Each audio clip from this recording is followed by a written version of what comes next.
All right. And we are live. Welcome to the Iron Lords podcast, special anniversary episode number 75. And it's another glorious Sunday, and we are back at the round table on the Lord's Day. I'm extremely excited about our special guest, so we're going to get right into it. I want to introduce a Lord who I had the absolute pleasure of meeting at E3 2018 through our good friend of the realm, Lord Mikey Barra. Not only is this Lord a true gamer and one of the great minds in our industry in regards to network infrastructure, his contributions also include the foresight to have managed the best talent of AAA game design and software engineering. Introducing the general manager and current head of Xbox Live at Microsoft, the Lord of gaming invention, mixed reality, and the only Lord able to spot land a Fortnite glider in real life at Party Royale. Introducing the future of Xbox Live, making his debut into the realm of the Lords. My man, Lord Dan McCulloch. How you doing, sir? Oh, I'm doing amazing. Really glad to be here. No doubt. Glad to have you, man. Long overdue. You are a Lord in your realm. It's only right we show you the proper respect here at the round table. So are you ready to get into this? Oh, I'm ready. All right, he's ready with the Lords. And of course, you know we have the four horsemen of gaming, those usual suspects at the round table. My co-host with the co-most, my brother from another mother, the difficult game conqueror, and the how of the young wolf. My man, Lord Addict, how you doing, sir? Doing pretty good, and here's that time where Lord King David says how energetic I sound. And how Brother, I've gotten in your sleeve. you know exactly. You are on it right now. I know that 5 hour energy is right there on your little table. You got it popping. I'm loving this. I got good vibes. Good I love the vibes. energy. When the Addict's energy is up, I'm good. And of course, we have our most technical gaming lord, the solo gamer who lives for the single player selfish experience, and also the Sostradamus, Mr. Offline Profile Illuminati and Lord Patreon of the Iron Bank. My man, Lord Sovereign, how you doing, sir? What's good, guys? Doing good. Glad Nice, to nice. be here. I've been up since 6 a.m. today. So Damn, 6 a.m. Ooh, 6 a.m. you need 5 hours, huh? Yeah, he need 5 hours. real. No, I'm glad you made it, man. I know you absolutely had some issues going on in the background, so it was good that you was able to power through and get. I think Lord Dan might be going through something too. Oh, Yeah, everybody's Good fighting together. something. Yeah, man, absolutely. And of course, you know we have the Incredible Hulk of this, aka the Excess Gamer, Ooh, the Lord of Combat Sports, who is a man of his convictions, demands nothing less than that premium experience, and is the Get Money Gamer. ooh. Beloved Lord King, how you doing, sir? I'm doing fantastic. This is a wonderful day. Trust me, I've been looking forward to this day. I met this young gentleman at a rooftop party. Could not wait to get him on the show. It's a lot of history here. Oh yeah, Yeah, a it's a lot of lot of stuff to history. talk about. Oh man, we got some fun, man. Absolute pleasure. That's what's up. And of course, you know we have the gaming ninja himself, the shinobi, LordCognito, spreading that realness in the realm of the ILP, not telling you what you want to hear, but what you need to hear.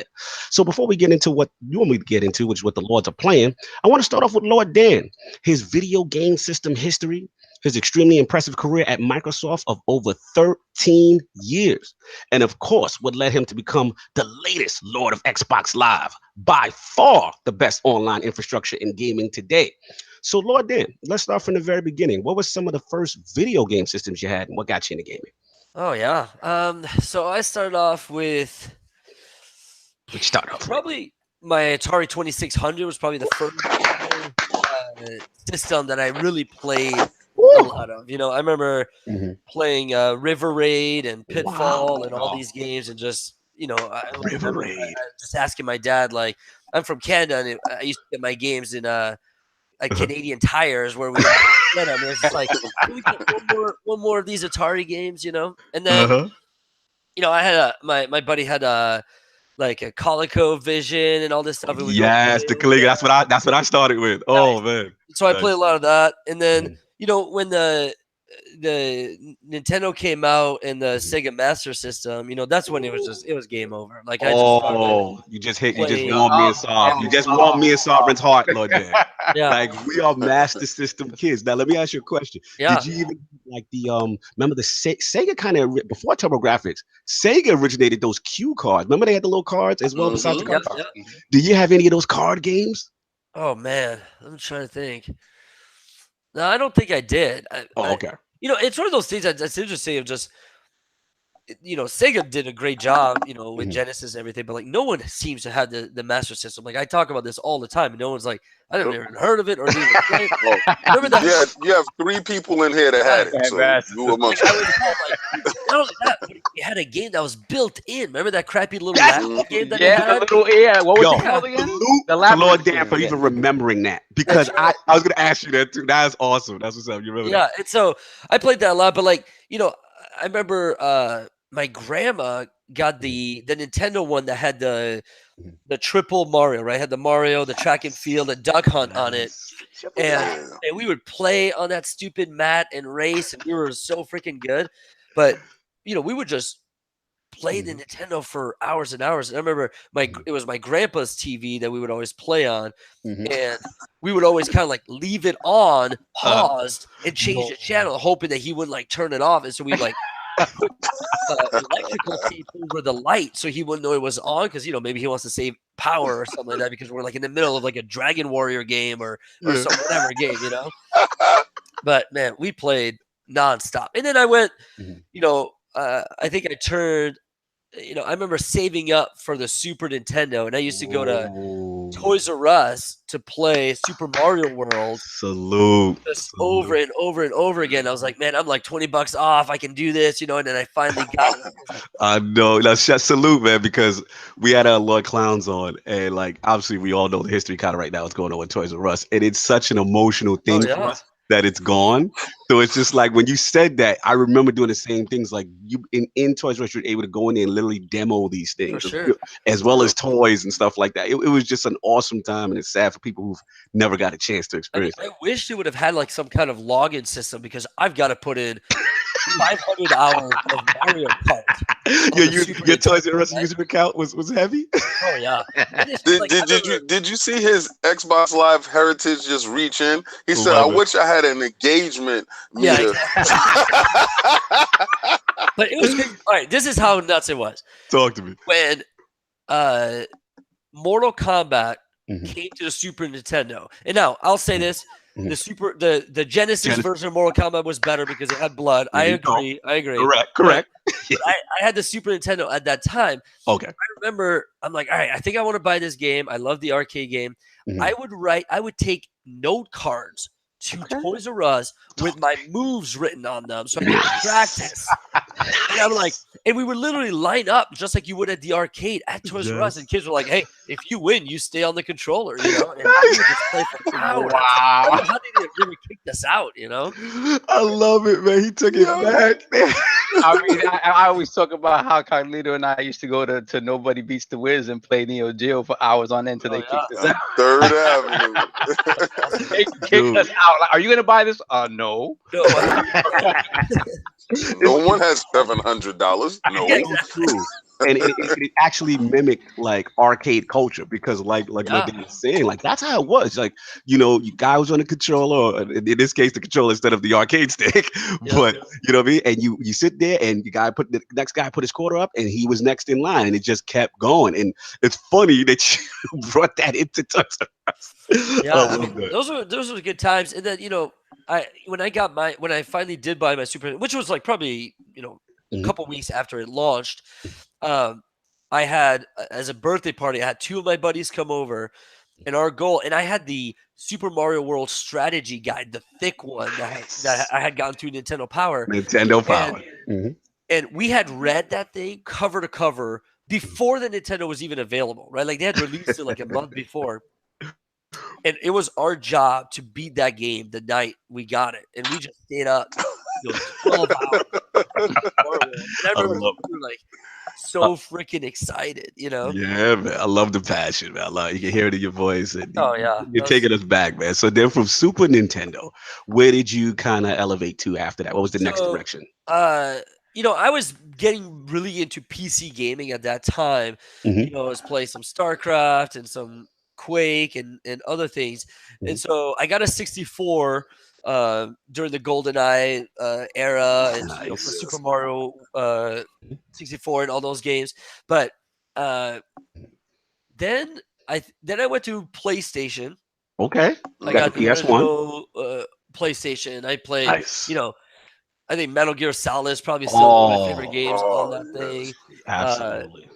I'm a big Final Fantasy 9 guy. Not a lot of people. Ooh, That's not Attic, a you lot of need to people's jump in. favorite, Did you play 9, Attic? Because you're the Final Fantasy guru here. I've beat them all but 6. Okay, Oh. what was your impression of 9? Since we got to get. Nine's my second favorite Final There you Fantasy. go. Really? Oh, I never heard you talk about 9. What's Okay. your favorite? 7 your favorite?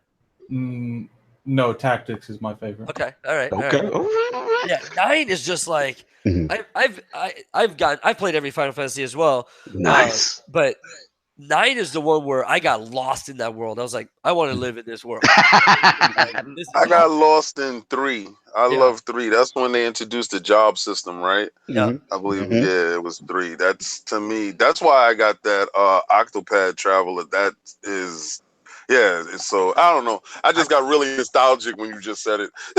Nine was the one that was a return to like fantasy, right? After the 7 and Yeah. 8. Nine, the main character is Zidane. That's right. Right. Nice. Yeah, and so that was a big one. And, you know, back in the OG Nintendo days, like Mhm. Dragon Warrior was one of my favorite games. I got like a Yeah. million hours in that game. You know, and that was very classic JRPG. And so Absolutely. I always kind of stay with those games. And so I went from PlayStation, Mhm. and then I got original Xbox and Okay. PlayStation 2 just because I just needed to play everything, and so Absolutely. I couldn't get enough. No Sega Saturn love. No Sega Saturn. So love? actually, I had a Sega Saturn in college, and this is my favorite story. Is Let's go. our disc the door? You know, the top door that comes down, Yes. Mhm. and it's got this little No. pin that goes in, and if it doesn't stay in, it won't spin. It won't spin the Right. disc. Yeah. We played our entire college career on our no, sorry, I'm talking about Dreamcast right now. Okay. Got Oh, it. okay. Same thing. They did. Yeah. They But- both were top yeah. loading, though, right? Had, like, Yeah. school books on top of the Dreamcast and would keep it down. And remember they had that stupid thing on the controllers when you were playing like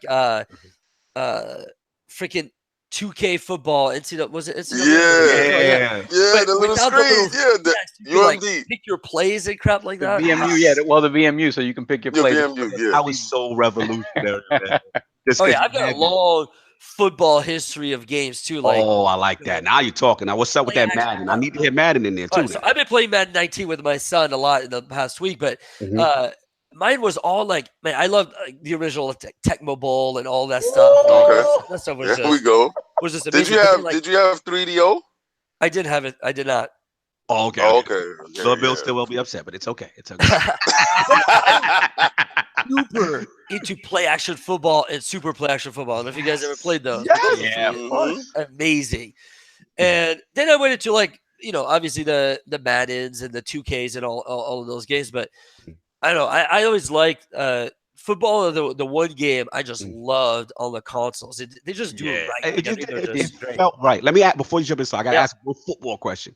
Now, a lot of people in video game history consider that NFL 2K, I believe was it 2K5? That one was one of the greatest ones. And I believe that's the one that had the ESPN integration, and it had the actual replays. Remember, Lord King? We were so amazed by watching the ESPN Yeah. series because it would have replays of gameplay during the game with Chris Oh, yeah, Berman. Did you have that one? I did. I played all the 2Ks, all the Maddens. To me, my favorite, I think it's still Mhm. Madden 99, and not because it was better than others, but that was like Tell me why. that was my freshman year in college, and we just did the full season on the wall, and we had everyone in our dorms playing. There was like a pool of $100, and like everyone played, and we had rules because in the 99 version there was a trick punt. Baby Paul. The baby It Paul. was undefendable. Like it was like Yes, a guaranteed baby Paul. touchdown. And so that was like the one rule. It was like, so we called it the no fake punt league because that was the only play you couldn't play. King, tell him. Yo, all right. Listen, I had this move in 3DO's Madden, and it's called Baby Paul. Right? And That was our nickname. oh, shout out Lord to Mr. young Jeff, Lord Ha. Shout out to Ha. Listen, I would, we're epic. When we battle in our house, we get into betting on these games, and not cash, but we're betting humiliating things to each other. And Lord Ha, he struggled for weeks trying to figure out how to defend Baby Paul. Baby Paul was undefendable. All right. And we had this match and we're playing and we're going and we're at it. And he really thought this is the time that he had me. Right. And it was Joe Montana. I had the 49ers. And I dropped back. It was no more time on the clock. He was up by 6 points. I dropped back, and his rushers is coming. They're coming. They're like, we got him. In his heart, he knew he had me. I launched that ball from my end zone, and I yelled out, "Baby Paul!" And the ball landed in Jerry Rice's hands in the other end zone. I think he broke my controller that day. I think that's the day I gave for that. That's why I wanted to ask about Joe Montana Sports Talk football, because that was my favorite ever. I loved that game. And they had the one cheap play, the halfback pass, that was completely under. You could not win that. Indefensible. It was completely. You could just run slip shot through everybody with that one pass, and I just kept doing it. I loved doing it. No doubt, man. Those are hard games to code as a developer because the matrix of the testing is just so insane. There's so many ways to do everything. Right? Like you could have a crazy player that all he does is like zigzag back and forth. Well, you got to figure that out. Like how would that work, right? Good so point. there's every game would always have, before you could patch games, right? Where it was like, here's the game. This is what you get. There's nothing we can do about it. Yeah, you're right. Like, we would have to remove plays that you're not allowed to play that one, or you're not allowed to use Absolutely, man. I'm glad you actually mentioned like the technical side on the back end, because you're right. Like if you really look, people give football games a bad name recently, you know what I'm saying? Yeah. But it's right, because you have to defend from all these different possibilities, AI combinations on defense and offense, and then it has to be tough, especially back then. Like you said, there was no patching. That's right. Once the game shipped, that was it. Like so at the end of the day, you kind of now feel for the dev, because it's just like, wow, like damn, we didn't see that one coming, that kind of thing. Yeah, and that's why NFL Blitz were so popular, right? Because there's like 6 things you can do, right? And so it's a lot more just craziness, but probably a lot easier to kind of. It was the iPhone of football. No doubt. So all right, so we got the football was big in the career. You got the JRPGs going, a little diverse. You got, because you had a Master System, the Super Nintendo, and all that stuff. So the 32-bit era was out because no 3DO and no Jaguar. We consider it 32-bit.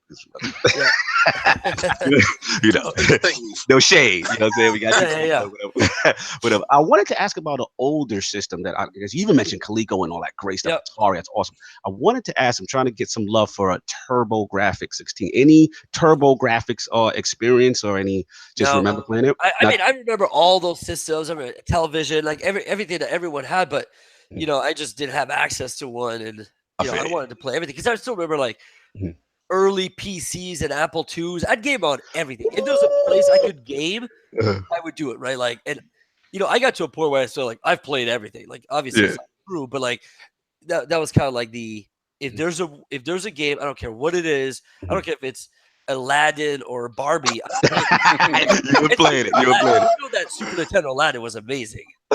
Oh, absolutely. Yes.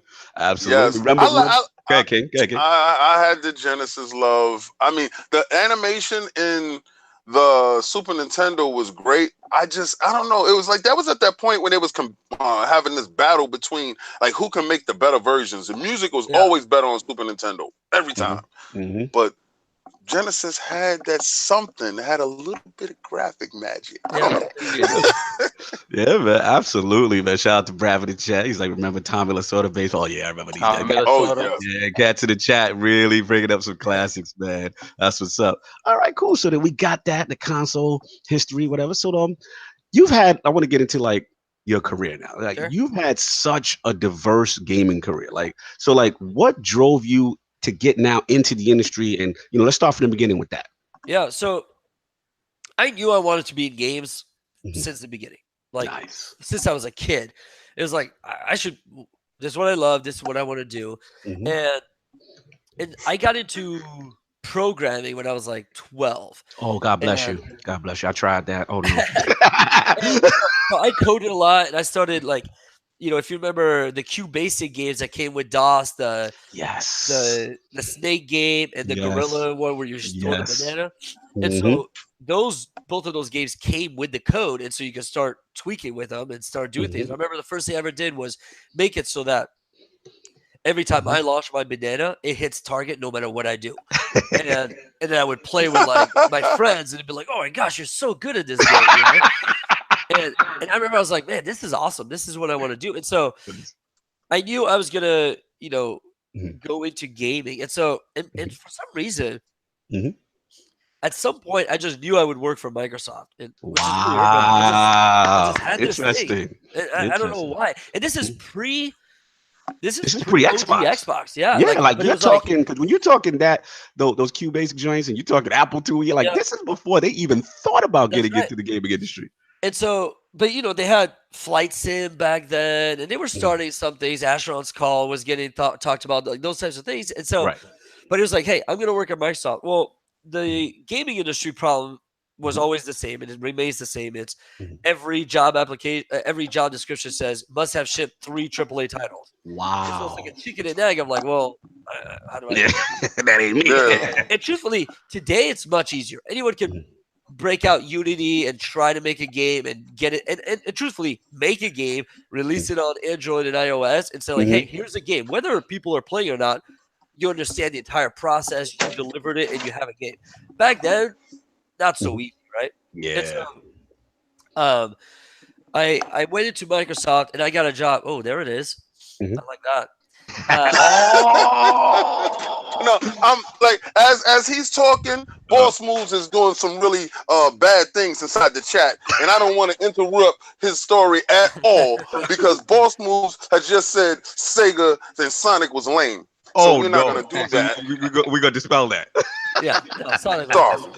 And so, please continue, sir. Yeah, no worries. I mean, it was like the Mario, Bandicoot, Sonic, the heroes of those platforms. They all were great. Like, let's be honest. Like, those are all classic games that everyone should play. But go back. So, I started at Microsoft. I had an internship. Oh, and college kind of told me that you don't really want to program. You don't have the patience for programming. Yeah, that's what they told me. I still code to this day, but it's mostly like write bots and scripts and hacks for games, which we're not going to go into too much. But but it's really, I really wanted to kind of more be the process guy or a team leader or those types of things. And so I got a job to work on MSN Messenger back in the day. Remember MSN Messenger? Wow.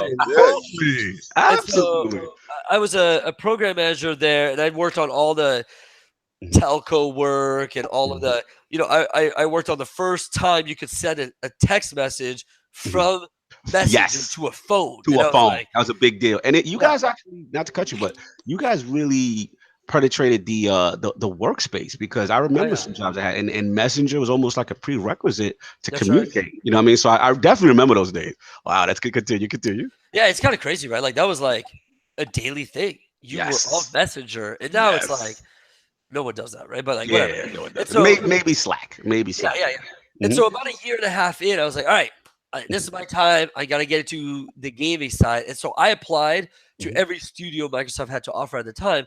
And at that time, it was Bungie, FASA, Turn 10. Turn 10. The guys that did the flight, and they were working on a train sim that never released, and then the ensemble guys that were working on Age. Yes. So I applied to all of the studios, and I got some good offers. I mean, I got offers for most of them.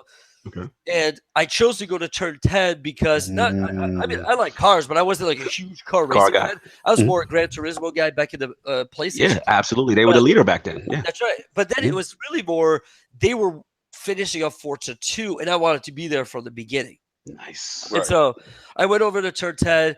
Lots of leadership changes happened. And so I got opportunities to, step into some leadership roles and really, knock Forza 3 out of the park. Nice. So that was a really good time where I got to be there from the beginning to an end and really, ship the first Forza that shipped on time within budget. Nice. I like how you do that in. I like how you do I'm going to tell you, we had to ship it on time, and I was in control of getting it out. That. I love how you do that. That's right. I helped with that. And then, we started working on Forza 4, and at that time, we were incubating Connect early days, and I was asked to kind of start looking at, like, hey, what can we do with Connect with Forza? And so I started working with the Connect team a lot, and they offered me a job to be kind of the portfolio manager for all the Connect games. Now let me slow you. Let me slow you one second. You glossing over a huge thing. You know what I'm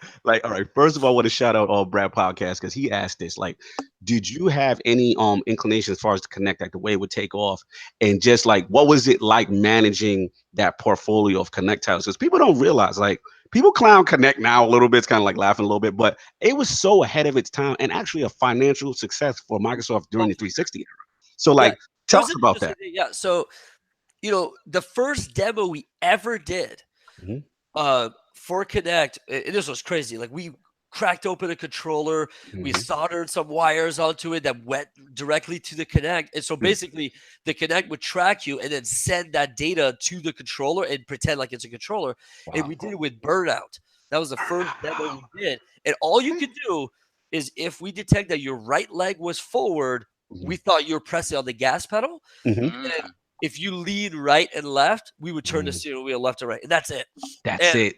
Wow. So you would correspond those things to action. Interesting. Yeah. And that's before we had written any like crazy code that could do all the detection and all this stuff. And so we're like, all right, there's something here. And, and so what I was tasked with was really like, hey, let's make sure every single one of our game highlights like a unique differentiation of this platform. But it was at an interesting time where Xbox was super hardcore. It's you're right. Teenage boys that played these games. Yeah, and it was a dude bro box too. They had the Call of Duties and all that stuff going on. Halo 2 parties and everything. Absolutely. And so this was all about, and Halo 3 is still one of my favorite games. And so I always play Halo 3 in my office at work. Nice. All day long. And so when we were working on this, it was really like, hey, we need to think differently. Like, we want to target everyone, right? Kind of like what the Wii was doing. Yes. And so we really want we wanted there to be something for everyone. So we had a sports game, we had an adventure game. I love Connect Sports, Bay, by the way. Yeah. I did like it. That was a great game. And so, it shipped, it's still like, I agree. I think there was some missteps and some other things, like very financially positive for the company. Still the fastest, selling consumer product of all time. And it really pushed the 360 to, just be the dominating force of that generation. Absolutely.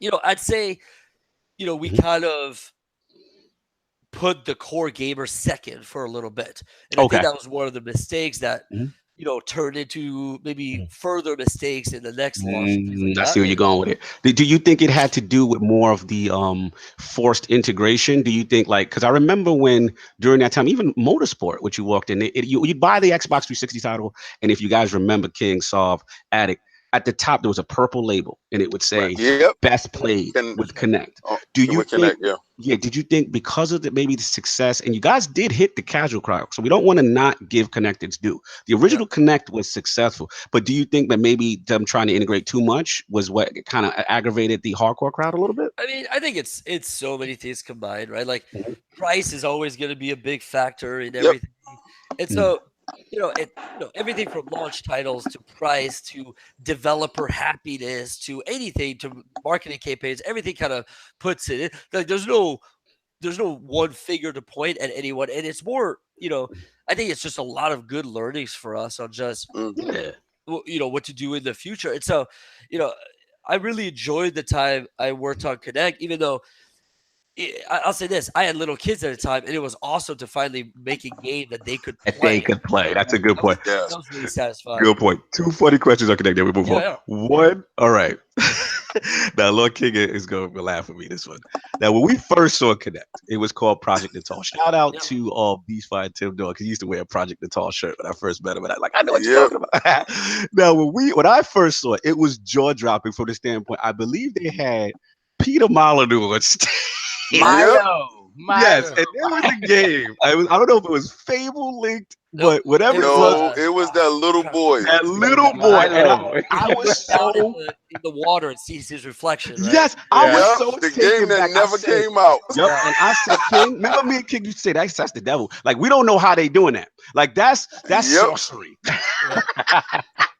I I gotta said ask they the took Milo. Nintendo to the Yes, next level. I Yeah. gotta ask the Milo question. Full Yeah. disclosure: was that ever real, or it was just a tech demo? Like So what was that? it was 100% real. Here's the funny things about it.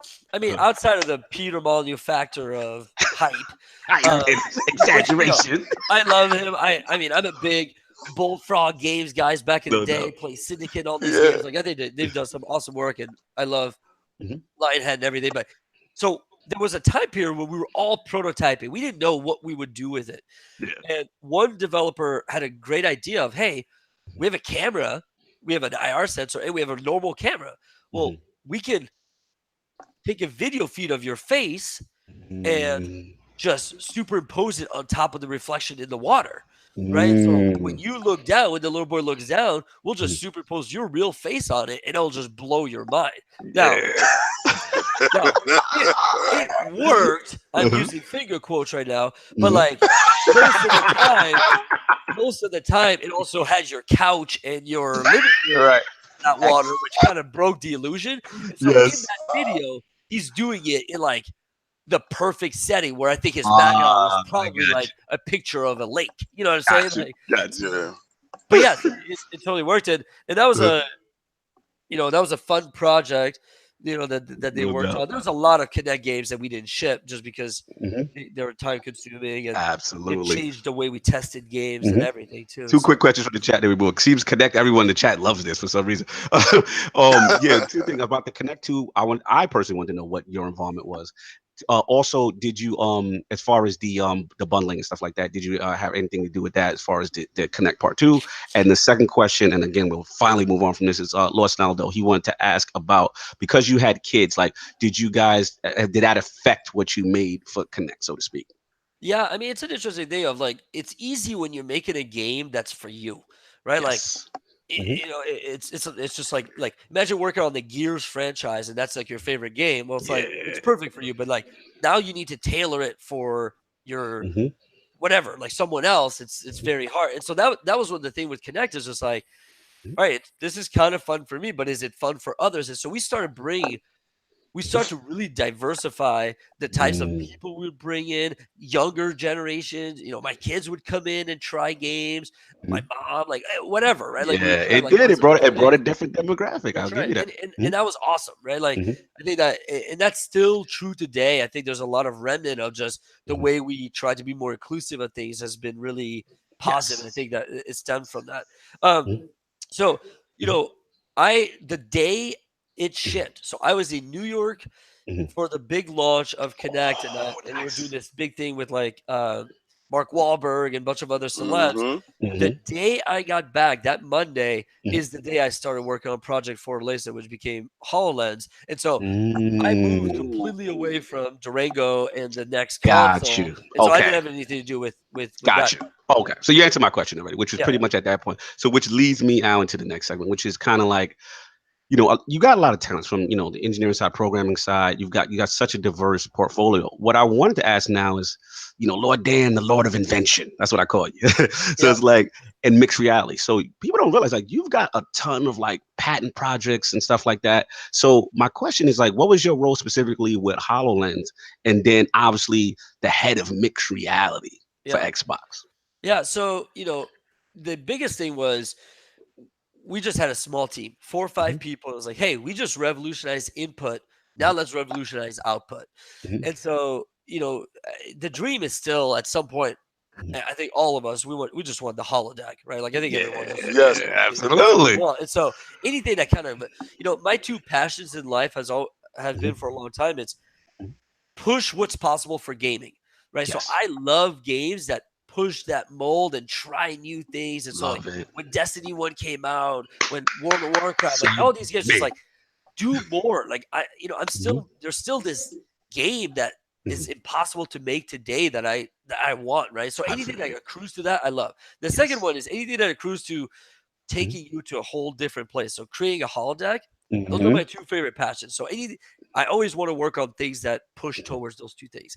And so with HoloLens, we had a tiny team, like 4 or 5 people, and we spent the first couple of years just incubating hardware and writing patents and figuring out ideas and things like that as we came up with some super crude hardware. And I spent probably 4 How big was years that on battery pack? project.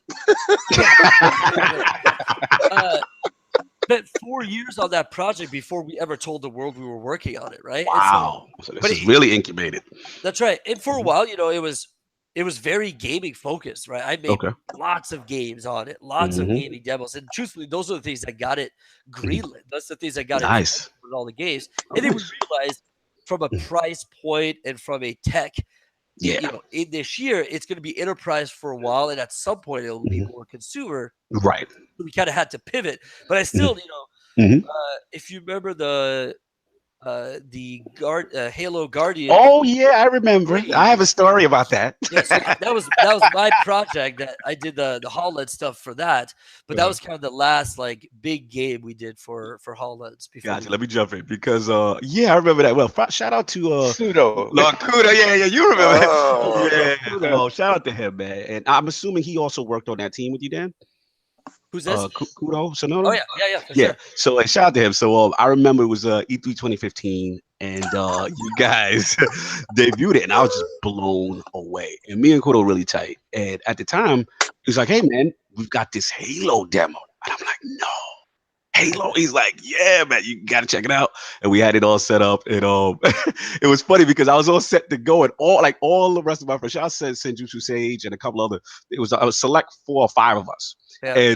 And I was like part of it. I'm like, yeah. So they got to see it. Then my time for scheduling was like the next day. So I'm all hyped. They're telling me crazy. So I go there. I'm like, yeah, Kudo, what's up? And he's like, dude, he pulled me to the side. He's like, bro, I'm sorry. I'm like, what happened? He's like, Kanye is here. And we had to kind of give concession to, and I understood. I'm like, look, I ain't Kanye, bro. You got to do what you got to do. So I never got a chance to see it. But from all the accounts, shout out to Ryan McCaffrey at IGN. He got a chance to see it. And it was everyone raved about your Halo 5, man. Everybody loved it. I mean, so let me give a shout out to Kanye for blocking Cognito. Yeah, Yeezus was ahead of Cognito that day. Yeah, it got a little crazy because at E3 there's always lots of celebrities that kind of roam in. You don't see a lot of them because they just kind of go from like back door to back door. But like that day, I mean, I showed that demo to Kanye, to Steven Spielberg, to a bunch of other celebs. It was just an interesting thing because people were waiting in this crazy line. And the demo was long, like it was 3 like 10-minute parts. So you're in there for half an hour, and we can only let like 64 people in at a time. Mhm. And I remember doing the math and going through the line. And in the demo, you got like this cool Cortana USB key that had like our press kit on it.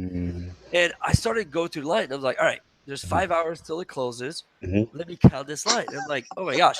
So I There's got no to way. this point Yeah. where like, hey, everyone back here, there's absolutely zero way you're going to go. If one Yep. celeb, even you guys aren't getting it, right? Yep. And so Yep. it was probably like another mile of people. And so I was like, hey, I Mhm. just started handing out like Cortana keys to all of them and say like, Oh. don't wait in line. Go do something else. There's this, you know, go play, you know, the new Zelda or whatever that they were showing that year. Yeah. Yeah, you wasn't getting into that Zelda. Oh, because either. that year it was Halo. Yeah, it was the AR, the Hololens, and Zelda line was insane. That's right. Those That's were right. like the big lines at E3. Yeah. Mhm. And so, but tons of people were like, nah, I'm going to risk it. I'm going to stay in line. I'm like, They're like, I'm telling you, man, don't risk it. Let me I'm ask you sorry a if the question. people that are running that booth come and tell me there's absolutely no chance you're going to this. I'm gonna take their word for that. Let me ask you a question. As the creator of it, how did that make you feel to see that line? Like, I mean, I know it had to swell you up inside with so much pride because that line was insane. I didn't even dare it. I know, yeah, right? it was amazing. Like, I mean, full credit. Mhm. My assumption for the forever was just, well, they're digital and play Halo, which they should, right? Like this is their way to play Right. Guardians. But then, like by the third day, I knew a lot of them were there because they had heard about this crazy AR thing as well, right? And so it was awesome. And like that project was just so insane. Like, I mean, we recreated the inside of, you know, a Halo starship. Like you were walking on like metal grating and like everything was Mhm. tight in there, you know? And like, I mean, we spent so much money on that thing. And like, I always joke like, man, all that stuff just gets tossed. Let's bring that back to our studio and let's just have that be one of our hallways, you know? Yeah, man. Listen, it was very ambitious, man. We were all super excited by this unique approach to VR because at the time, you know, VR was taking off and this was completely different. Like AR was completely different. We never seen anything like that. I never meant seeing that Minecraft demo. Yeah. And That was crazy. Yeah, just utilizing the world. So I understood, like from the tech standpoint, you're absolutely correct, Lord Dan. Like it had to be not cost effective for the console space. That You know Minecraft what I'm saying? demo was pretty nuts. Like, we swapped demo at the last minute. Really, before you went live on E3 stage? I mean, not last minute, like maybe like a couple days before, but to us, that's very last minute. Yeah, absolutely. There's a video, I don't know if you've ever seen it, where I'm on stage for some other event and I'm shooting aliens. Yes. And so that was the demo we were going to do on stage at E3, but then the Minecraft team had been working on this thing and they pulled out all the stops at the last minute, and like truthfully, like it was just a better demo for that crowd for that day. Oh, they pulled Kanye. It got They black Kanye, black Lord Dan. Minecraft pulled the Kanye on you. Okay. Attic, you had something to say? I thought I heard Attic. I said it got my attention. That was for sure. Oh, absolutely. Yeah, man. At least, like I said, it was very ambitious, and like I said, salute to you guys for attempting that. So right now, it just remains in the what you call it space, the like the enterprise space, or it's just kind of gone for now. There's some consumer stuff still happening, but yeah, like I think the target right now really is about like the information worker and kind of the enterprise space. I think it'll be like that for a little bit, you know, just like computers were originally, right? Like, and I think it'll move to be more consumer. That thing is $2,000. That's right. Like that's not for everyone, right? Has the hardware changed the original design? Have you changed it at all? Have you been able to like streamline anything in terms of the hardware to make it more affordable? Like we'll have some announcements coming pretty soon. Like I'm on the project now. It's ILP exclusive. Yeah, but I mean, that's due to all the hardware, right? Like smaller and cheaper, right? Like it's kind of what you can do with hardware as it goes on. And you know, there was a time when I'm sure you hear that a lot. Okay, that's cool, but how can we make it smaller and cheaper? But it was always like,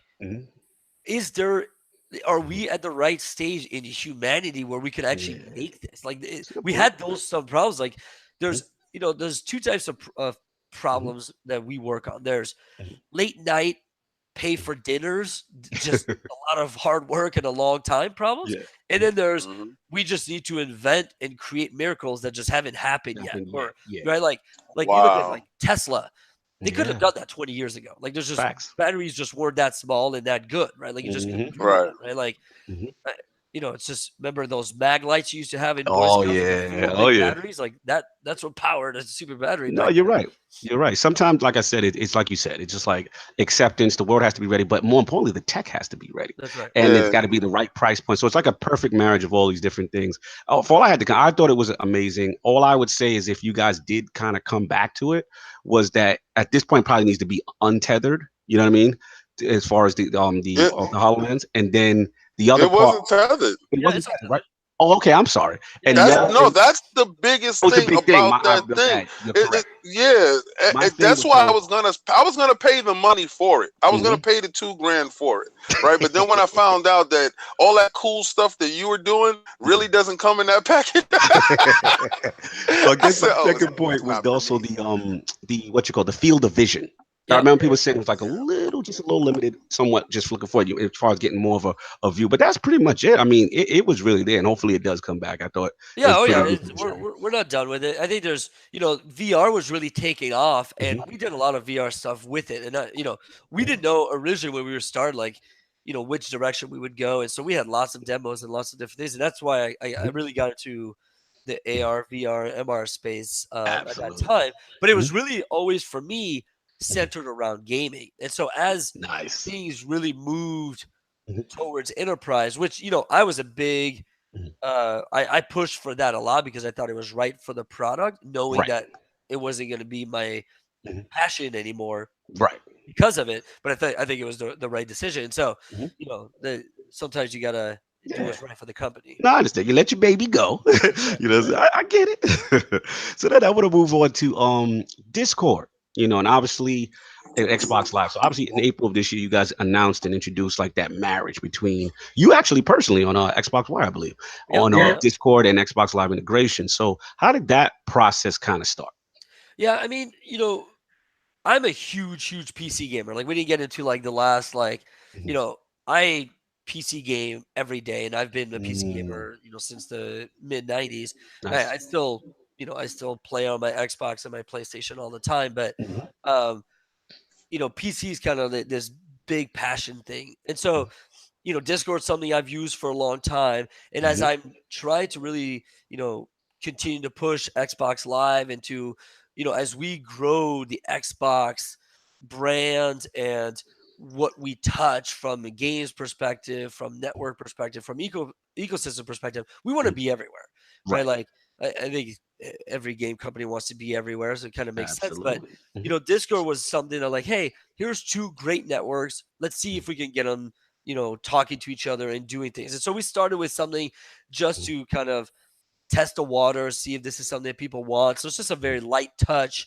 Yeah, just kind of see presence across networks and absolutely. kind of see where that goes. And so that was, Mhm. uh, we were talking to them. Mhm. Uh, we just reached out to them like, hey, what do you think of this? It was fun because Yeah. their preferred method of communication is this thing called Discord, which makes Right. sense. Like, Yeah. Mhm. boom, Discord. And so it was just funny. All of our conversations, we're having all these like important business decisions on Discord, which it worked great. So it was like Yeah. it was just kind of a fun change for me. Yeah, man, that's pretty cool because obviously, in the PCs, first of all, in the Xbox space, how you guys have really been pushing integration, cross play anywhere, that kind of stuff. And Right. obviously, we know how huge Discord is. I mean, just recently, as much as last week's ILP, we talked about it, how they've now started their own online store That's and right. on launcher and stuff like that on PC. And just to see that growth, it's like over 150 million. Like they're really big out here. And just me selfishly, I wouldn't mind Discord on all platforms and integrated together, maybe Nintendo Switch. But Yeah. Yeah. because do they need you, Lord Dance. Yeah, we talked about that. I want him to get to that story of the Xbox Live type Genesis thing that that sparked it when he was playing with all the people in the projector. I was really enthused by that story. Yeah, if you want You to know get which into one that. I'm talking about? Give me something else. I'm trying to remember. All Just right. Mhm. some story Remember, and you share said from you the had a starter. group of we were talking about how we was Oh yeah, playing yeah. Okay, Halo I and got it. we I had got it. Yeah, yeah. yeah. Mhm. Okay. There we So go. when I worked at Turn 10 on the Forza Motorsport series, they had this huge team space with like a huge 4K projector, like a sick receiver, like amazing speaker systems, huge subwoofers. And I remember, I was pretty young in my career, and I remember asking Alan Hartman, the studio manager, I'm like, hey, do you mind if I like bring friends over here on Friday nights and just have like Halo? Nice. Like I mentioned, I was huge Halo 3 Woo! guy. And we had all of these like super early alphas that were internal for like almost a year before the game came out. And we were good, right? Like we played every day for a year before the game came out. So when the game came out, it wasn't even funny, right? Like we just dominated. So you were low key the cheat code on Xbox Live playing Halo for the quote unquote first time, while everyone else is legitimately playing it for the first time. Right.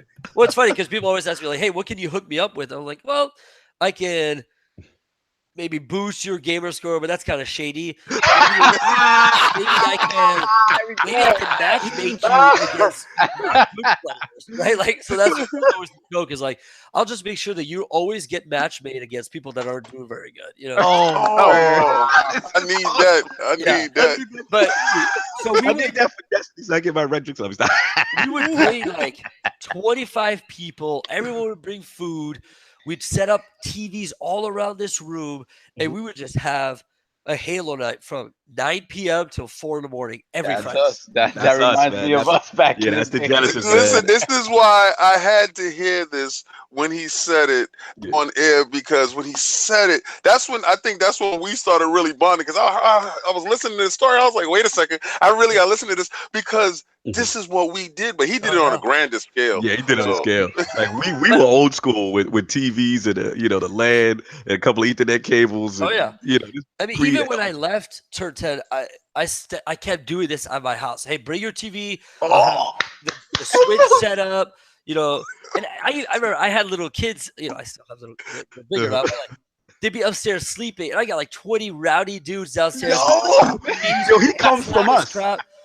And it was awesome. But like, but dude, those are the best times. Those are the best times, man. You literally that's the origin of the Lords. You know what I'm saying? Before you came into play at Xbox Live and all that good stuff, that was the way we did it. You had brought 4 TVs over. We had, like I said, the Ethernet cable, a little LAN connection, and it was just like, I don't know how my mom dealt with us, because it was just like 15 to 20 of us. Exactly. Shout out to the lady of the realm. You know what I'm saying? Yeah. But man, like it was just absolute madness. We had so much fun for hours upon hours. Quick question, because Lord Wilhelm Screams asking. He just said, any chance we could ask about YouTube live streaming from Xbox Live? Is that an Xbox thing, or is that a what you call YouTube? I mean, it's a YouTube thing, right? And we're talking with everyone. Like, we really want to enable what gamers want. Yes, I would really appreciate that feature. But like Lord Dan said, it's a YouTube thing. Probably not because Microsoft did it, bro. Truthfully, we won't. Yeah, I looked at Mike Ybarra actually was on the Xbox 2 podcast, and they asked him that same question. It seems like it's more of a Google thing than anything. And at the end of the day, let's be real. Like, I even remember I was so angry, and this had nothing to do with Xbox, but remember how long it took for the YouTube app just to even update and get 4K? Like, it took forever. So again, a lot of this is really Google. Let's keep it 100 here. No doubt, man. So yeah, this is really cool stuff, man. Cool history. So Lord Dan, we got to ask you the question that we ask all the Lords who enter the realm. I need those top 5 games or franchises of all time, Lord Dan. Okay. Let's go. I think, I'm a huge Zelda fan. I think Link to the Past is probably still my number 1 game of all time. Ooh, wait. Link to the Past? Yeah. You got to talk to me about that. You need, because now Link to the Past is a good game, right? Link to the Past is a good game. Now, let me correct myself, because my Zelda history is a little. Isn't that the one where you killed Ganon at the end of the game with what was it? You had to hit him back with something that was not the norm, that you normally don't do. I think it was the fairy catcher thing, wasn't it? Or a bottle or something like that? That's not the final Ganon. That's the midway Ganon before you go to the dark. But yes, you're right. So break us down. Why that's one of your greats? I think so. It's an interesting thing. This got me thinking, because I mentioned the strategy guide earlier. There was this Nintendo Power thing where if you resubbed for a 12-month, they sent you one of 5 strategy guides. There was a Mario World one, a Link to the Past one, 2 other ones I don't remember, and then a one that has just a bunch of cheat codes, right? A bunch of like game codes that you can use in the game, right? Or tricks and stuff like that. And some reason my order got messed up and I got all 5 guides, even though I had only one Mario World one. Lucky. And so, but I followed the guide page to page on Link to the Past and did everything, 100% everything. And I loved every minute of it. And I've replayed that game. If you've played Between Two Worlds on the 3DS, it's kind of I love that game. like it, right? And so like I've played those games. You know, I love Ocarina. I've beaten Breath of the Wild. I have in my basement cave, I have a poster of the one that comes with Breath of the Wild. I have like an X on all the shrines that I've completed. And my kids are always run up to me. They're like, "Dad, I completed another shrine." I'm like, "Add it to the map," you know. So that's probably still, you know, my top. That's one of your goats. All right, so we got that. What else? Give me some. You know, I think I have to go back to World of Warcraft just because I spent 10 million hours in that game, and it's still to this day just something that I have so many amazing memories just playing that game. You know, absolutely. What else you got? I'd say then it's Halo 3. Woo! You've mentioned it 3 times. Like if it ain't on his list, Halo 3. I don't know. Like I you know, I beat it with all skulls. I just played the crap out of the multiplayer. There was just something just magical about that game. It just worked right for me. This will be a kind of a weird one, probably not like this, but Soldier of Fortune 2 on the PC is the greatest first-person shooter of all time. Whoa! What? That's hefty. There's dismemberment. Like a Soldier of Fortune is one of those games where there's like dismember. You can blow people's heads off, legs off. That was the ghoul system is what it was called. But even outside of that, it was the most pixel accurate first-person shooter at the time. Like it was like your cursor was literally 1 pixel in the center of your screen, and it was just deliciously fluid. And I probably played that, 10,000 hours. And I was in a guild, in a clan, whatever, and we played in leagues and did all kinds of stuff. And so we had a lot of fun with it. Let's see. I'd say probably Metal Gear is probably my 5th. Which one? Which one? Solid. Just the franchise. My favorite one, the original. Now I played all the original Metal Gears. 8-bit NES. Snakes, but yes, all the Revenge, all the and I love the second original one, but Metal Gear Solid for PlayStation was just the most cinematic thing I had ever played. And the last Solid 5, if you haven't played that, like it's freaking great. Like, it's a great game. So, it was short. A lot of people felt it was short. Like somewhat. It was pretty short. And the first hour, most people just couldn't get through because it's just crazy weird and completely different than the rest of the game. But, Kojima. Yeah, that's right. But those are probably. I mean, I did those right time. I have so many. Like, it's hard. It's hard, but it's hard because I have like my favorite games and IPs, and then like my favorite moments. Because like I have to share at least one. Go for it. Come on, let's go. I had a friend who was a little bit older than me when I was in high school, and he was in college, and he dropped out of college with a bunch of his buddies, and he started this like little business. Well, they rented kind of an office space, and they had a LAN. And this was like, mid to late 90s. And they had like 17-inch monitors, which were like insane at that time. At that time, Speaker systems. And they had Rainbow Six and Rogue Speaker. And we would go there, and I kid you not, they had like an office table, and we would sit in the office, and we would draw maps. And we would talk, all right, we're going to start here. You're going to go here. You're going to snipe from here. You're going to do this. It would spend like half an hour prepping, and then we would go and like execute it. And I was like, some of the best times, right? I love the Rainbow Six. Tremendous history. Oh man, tremendous. I was so happy when they finally came to console. I was just like, I heard so many good things about it, and we finally got a version. I'm looking at the icons on my desktop right now. I've got PUBG experimental servers. I got Rainbow Six Siege. I got Fortnite. I got Realm Royale. And I Nice. got World of Warcraft because I'm playing a little expansion. I would come back for the expansion and then walk away after a couple weeks. Yeah, I Tremendous. can't play that World of Warcraft anymore. When I started spending real life money, Oh yeah, just to get some oh, yeah, arm for sure. braces, yeah, You know it's a problem. had to go. The addiction is real. Shout out to Lord Judge Gordon. He had some funny stories with Lord King on that, man. Classic World of Yeah, Warcraft stories, man. I Oh, see you guys, and it's one of those games that I know how amazing it looks and addicting, and I have to stay away because I for already sure. have I'm enough not of those good. differences. I have problems for sure. Oh yeah, I'm addicted with yeah, that. yeah. I'm with you. I know. I'm with you. I hear it. I mean, I can tell you stupid things that I've done, but I will not do that today. Um, And that's why I Now, didn't just because I was in college, and I remember Mhm, I would get out of class, and this is silly, but I would mhm. run home. Like literally, I am running, and like I'm like, what is wrong with me? Like I'm an adult, but I would run home to play this game. And like Wow. I've played a lot of games, I've been addicted to a lot of games, I've loved a lot of games, but I've never run home for any other game.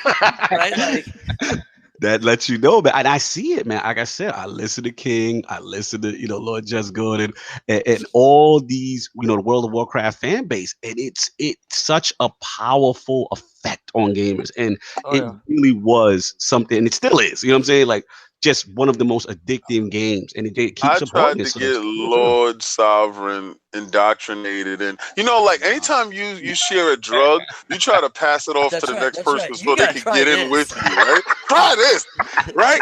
And I listen. I set up his world. He made a paddling. I remember all of it. I remember I was grinding with him. I was like, okay, so you're gonna go here and you're gonna go here. Follow me. And I had this warrior that was like level 50, and he was just starting out. So I was going in there killing stuff in his dungeon with him. I was like, don't worry, just stay back. You'll love it. You'll have a great time. He was like, I'm not doing this with you because I was playing like 12 hours a day. I think I played a total of like 10 hours, and I was like, nah, man, I'm good. I'm done. Don't worry about it. I think it's when you discovered it for yourself, Yeah. it was just it's the most amazing thing. Because I had the same thing where I tried to bring a bunch of people and they were like, but because you're doing all the work for them, they're like, I don't get it, but whatever. And so that's why I'm always like, that's why I like games that push them out. Like I had played Ultima and EverQuest and Yeah. Yes. before, but World of Warcraft really kind of set it up for me. And that's why I always get excited when the Division and Destiny and Yep. Anthem. That's It's like, hey, mine. just keep pushing. So one day we have this game where like 10 million of us are all playing together, and it's just a new Absolutely. game. Yep, that's what Destiny represents for me. Exactly what you said. Wow, tremendous five. Now I know you're a PC gamer primarily now, for the most part. Well, that's a lot of your history was that. Yeah, But as far as the game consoles, right? yeah. Give me the top five there and what? Let's go. It's the tough one. Console games or No, console? console No. systems. Oh Console system. man. Yeah, it's tough. I Now mean, I I heard. gotta say, is Mhm. Super Nintendo is my favorite console of all time. Yep, that's the one you bought. Yeah, that's the one I bought myself. That's the one I probably spend the most time. No doubt. Uh, I think Yes, the 360 is probably the next one for me, of just because of Halo course. 3 and the GTA and Hmm. just And that Forza you worked on. that's right, all the Mhm. Forza games. That was on Um, time. yeah, In budget. that's right. That's right. Remember that. Pump your That's chest out, important. Lord Dan. That's right. Um, I'd probably say the original Nintendo after that, just the Yes. sheer amount of hours. Like, now we have this concept of screen time with our kids, right? Like, get on the Mhm. screen, or Dad, can I have some screen time? Like, there wasn't any of that back then. Like, our parents just had no idea. Like, I would spend, Mhm. like, my mom would, like, I'd be heading to school. She's like, you look really tired. I'm like, no, I'm fine. I can sleep.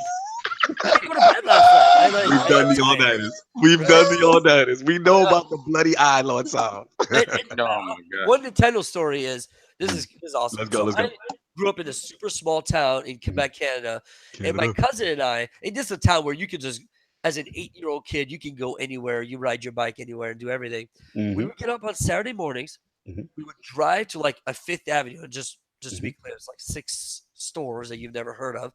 And we would go to each store and say, "Hey, it's Saturday. It's the same thing as always. We need $2.50 between us. Is there any work we can do?" And they would like have us stock stuff or do stuff. We're like 8.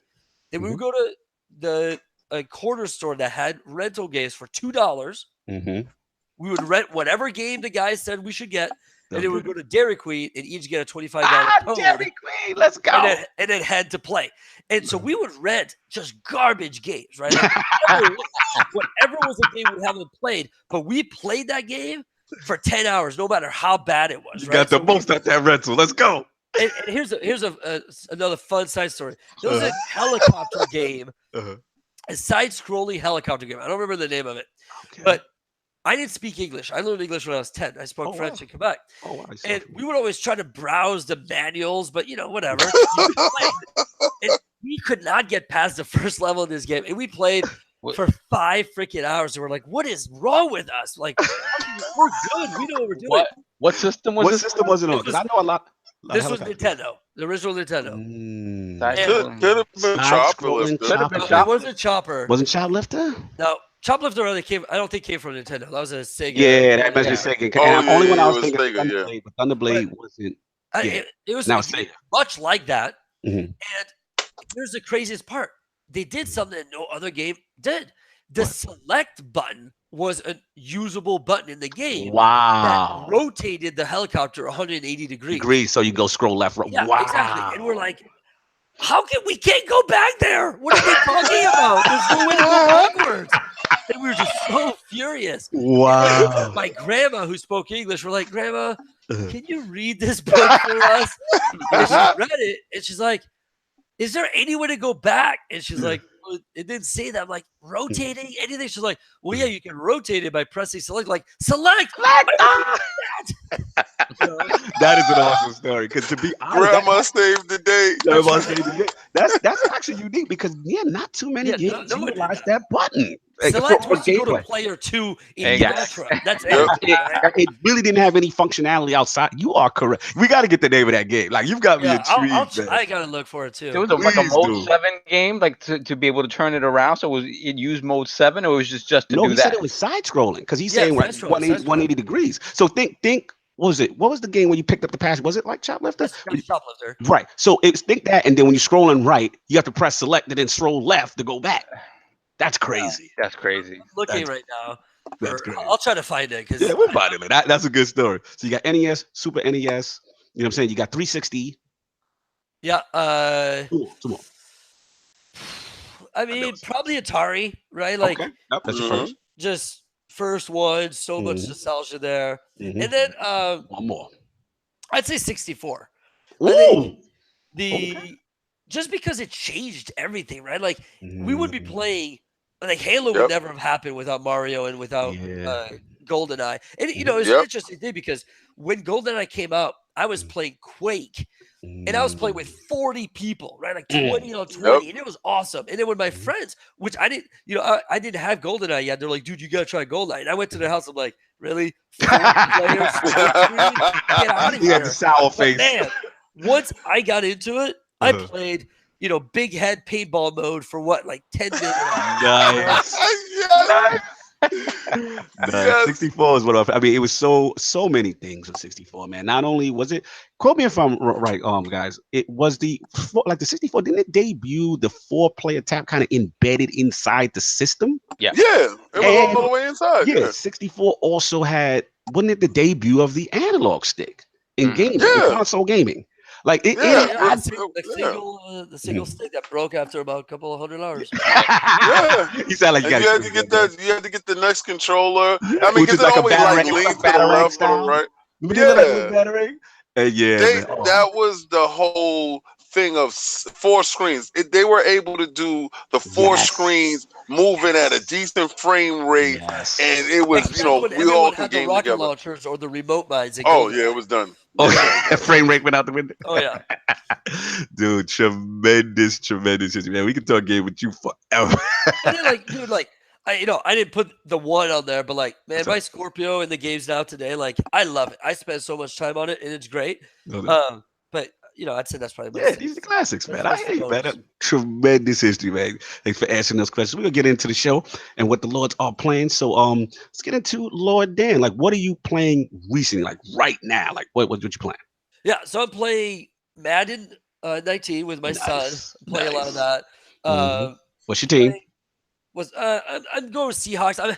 I grew up a Browns fan, which is hard the to pain. admit, but Oh, I God. apologize. So now I just, I've been here for 13, 15 years, so Time. we play as the Seahawks. No doubt. I'm still playing a lot of PUBG. I still there we go. I play Fortnite with my kids Mhm. sometimes, and then I got into the World of Warcraft expansion. Like I always play the expansion, so that's taking most of my PC Time time right right now. No doubt, man. Good stuff, man. No doubt. Lord Attic, what you playing, man? We won't go into that.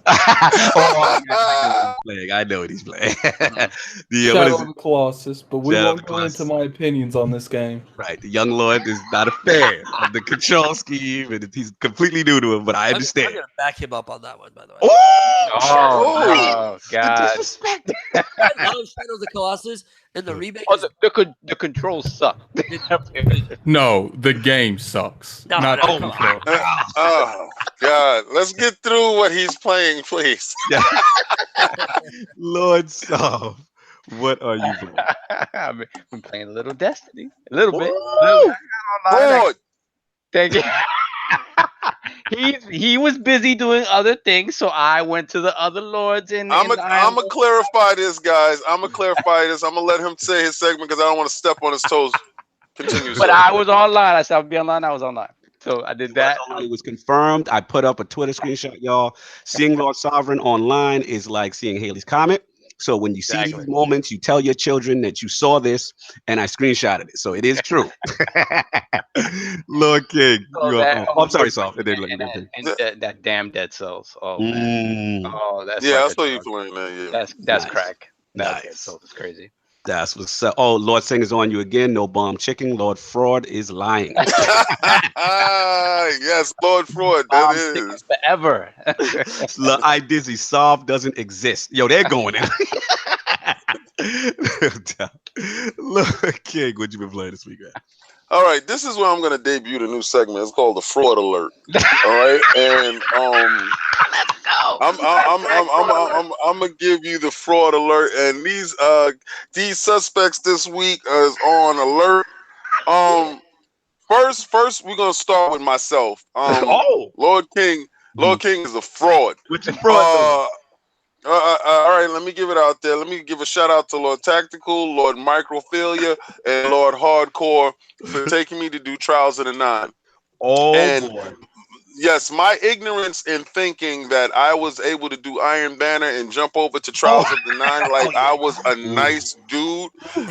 Lord King is a fraud. Let me tell you that right now. I got into that Trials, and these guys did their best. We got the one match. We got the one win. We went to the little tower. They was like, yo, check it out. It's beautiful. And I'm like, yeah, I got this. We went to the next match and got thoroughly wiped out.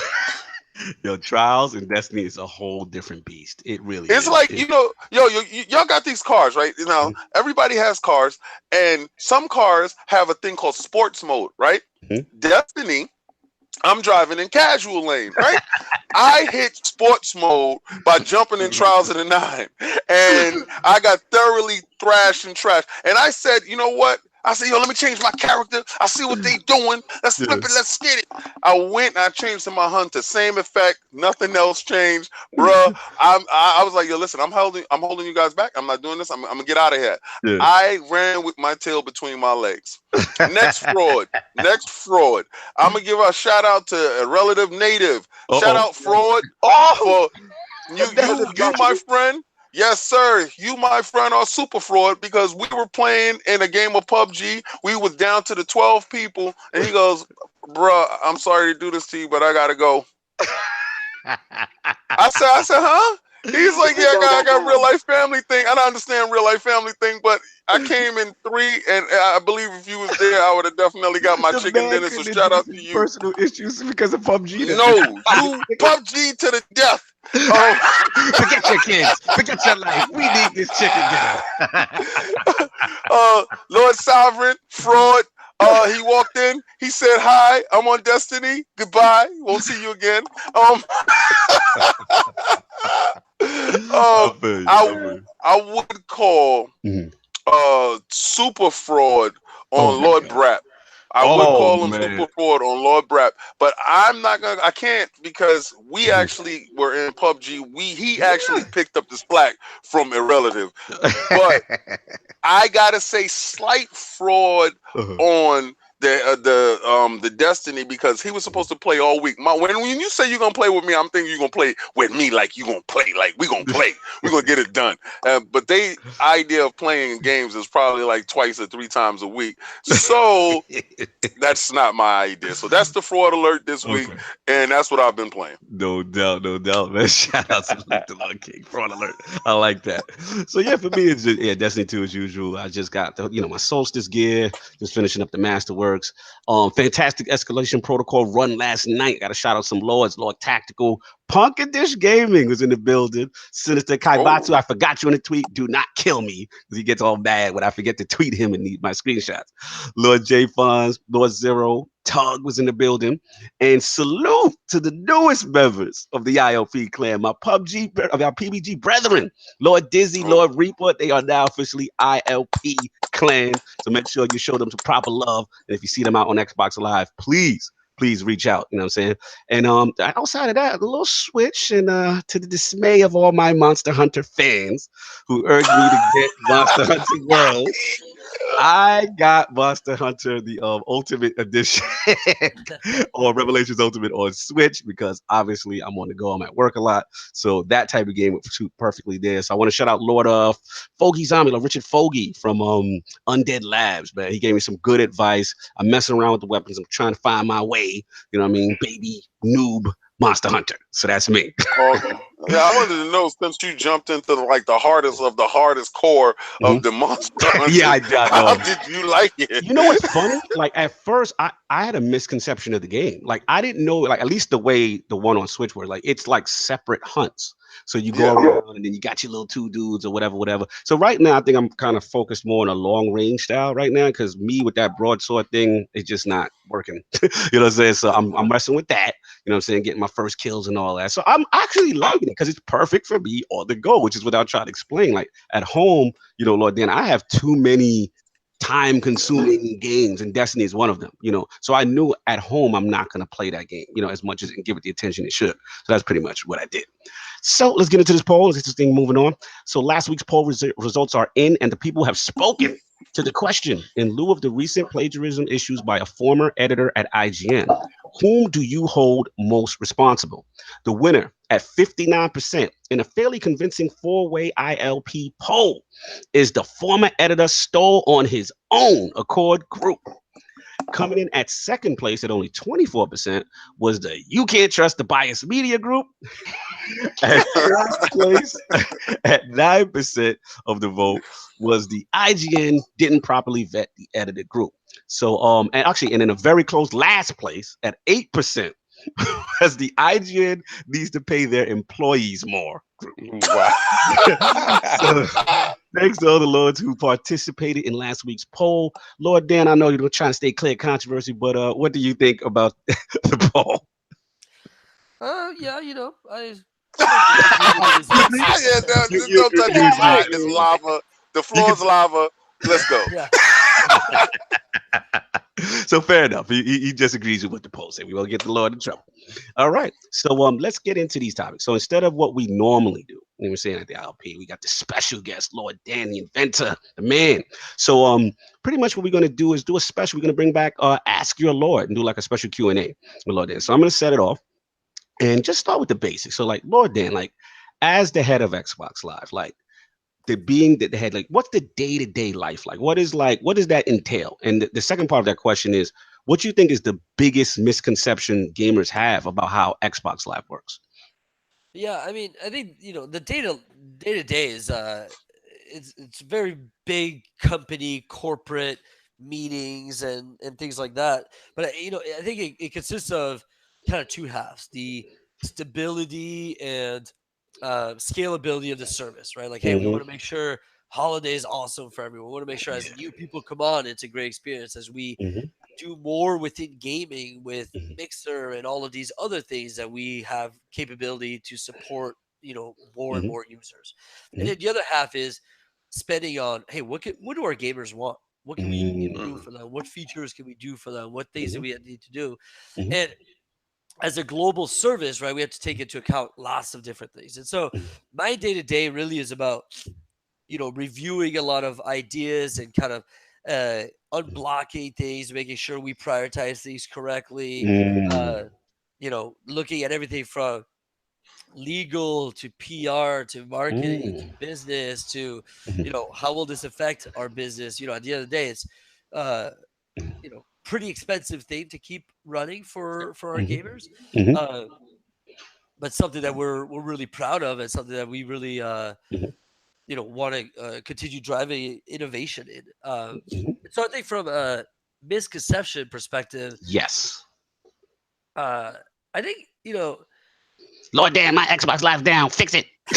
yeah, I think the misconception is probably that it's a lot more complex than people think. It was way more Mm, complex than I even thought until mm, I was inside there. Just because mhm. we all do it at a small scale. Like, hey, Right. I hooked up my network. I got my 4 computers working for my LAN party, right? Yeah, But absolutely. like, when you have Mhm, millions of people hammering your service, when you have mm, bunch of hackers trying to break down your service for mhm, some reason, when you have, you know, lots of different types of games, lots of different types of uses, mhm. uh, we want to keep things, you know, people's privacy settings need to be right, all of these types of things. Absolutely. It's an extremely complex service that has to work Mhm, across the world. mhm, And we're gamers. We're not patient, right? If mhm, something Yeah. doesn't work right now, mhm. we're upset. And so it's got to be fast. It's got to be reliable. And so I think Absolutely. just a misconception is the amount of people that Mhm, are working and tweaking mhm, on the actual service itself to mhm, always make it better and faster mhm, is pretty daunting when you look at everything that's done. mhm. And makes me just think about how crazy something like Facebook must be just Absolutely. Just the to run. scale. Yeah, Yeah. exactly. Absolutely. Yeah, you guys don't get enough credit. I mean, obviously, listen, networks go down, things happen, but again, for the most part, we recognize you guys as the premier online platform for Well, gamers. appreciate that. What I mean? Absolutely. And I mean, and the history really, extends itself. And that is much appreciated. The second question I have, and then I'll open it up to the floor. These are the only two I got to selfishly Yeah, ask. yeah. All right. So besides network stability, which always obviously we know has been a strength, there's also these cool feature sets you have. And one of them obviously was the ability to change your gamer tag, right? Yeah. So at the end of the day, like it's very important because and it's giving you guys kind of edge over the competition. So my question pertains to the process behind gamer tag retention. Like how long is an older gamer tag kind of like held in the system before it's considered idled? And like kind of similar and re-released back out, like kind of similar to what you guys did in like 2011, 2016, where it was like all these unused, Yeah, yeah. gamer tags and stuff like that. Because my boy Gaming Addict is hurting right now, man. he Yeah. was he's room to kill on Xbox. He wants to change his tag. He wants to be a lord, and apparently, I guess someone is idle. So, how does that process work? Yeah, it's a good question. So the Mhm. process changed a bunch of times over the years. And truthfully, between us and everyone that is listening, I guess, Listening. Just between us, no one knows. No one knows. The It's all right. millions and millions of yeah, followers. We don't have any viewers. No one listens to us. this is actually a hot topic right now because we've been looking at the stats Mhm. of how long someone takes to create a gamer tag. Right. And Right. we've looked at the trends. So now everyone has numbers in their gamer tags, which is probably not what they want. Mhm. They're spending a lot of time finding the gamer tag. Like most people are landing on the gamer tag that they stick with after like 10 to 15 tries, which Mhm. is terrible because Mhm. that's 10 things that they probably wish that they would have had before the one that Right. they ended up with. And so, Right. BattleNet, Mhm. Discord, they've done a different route on Mhm. unique tags with Okay. numbers and things like that with hashtags. And so Mhm. we're looking right now at what could Mhm. we do in the future to kind of make this awesome for everyone while still celebrating those that have their OG tag, right? And so Facts. we want to That's make me. sure that we do a good job there. So Mhm. right now that we have different policies, but Mhm. truthfully, those are all need to change and be updated to kind of accommodate for this Mhm. bigger system that we want to do as Mhm. an overhaul. And so Okay. today it's kind of we Mhm. do some broad sweeping strokes of Mhm. idle users. Mhm. Uh, we do some, one-to-one basis, but Oh, one-to-one all of that basis, is being changed. as in Room to Kill can get his gamer tag changed right now. I'm just Yeah, kidding. it's difficult. Like those are the super expensive ones that we do for like, Ninja, right? Oh, Like okay. that type But of. my boy is big, man. No, we get it. We get it. We get it. And so, there's, a lot of times too, I think people think, oh, the network owners are greedy. PlayStation charges for this. We charge for this. Blizzard charges for this. And truthfully, it's the infrastructure cost to do some of these changes are once established, very easy, but the per user basis ones, sometimes the manual process can be very hard when it's someone else is using it, and we need to go and make sure we're not creating frustration with other users as well. So Right. you'll see some good changes coming in the near future. All right, nice. Yeah, the addict is hope. Could be some changes on the way. We like that. Right. That's positive. That's what's up. So I'm open it up. Anybody could jump in with questions because I got a ton. I can keep running. Yeah, my question is, are you really looking forward to the next systems? Because I understand the limitations of this system as far as the CPU power. Does that affect the Xbox Live? Because I would like to do like 50-man raids, right? And I'm from World of Even up to Warcraft. 20, you want a double 20. Well, I'm used to World of Warcraft. And when I know when he plays World of Warcraft, 50-man raids is absolutely nothing. You get a 50-man team, 25-man team, and y'all get to go in and y'all go inside. So that stuff is possible, and I know that's possible because of the CPU power of the PC. I want to know, is it the infrastructure of how Xbox Live is structured that has the limitations for that per se, or is it the CPU power of the systems? Yeah, it's a good question. But if you think about the CPUs that you used to play 50-man raids when World of Warcraft came out, trust me, the Xbox One CPU is much better than those. I played, World of Warcraft in 2003 on my who knows what back then, right? Like a garbage CPU, right?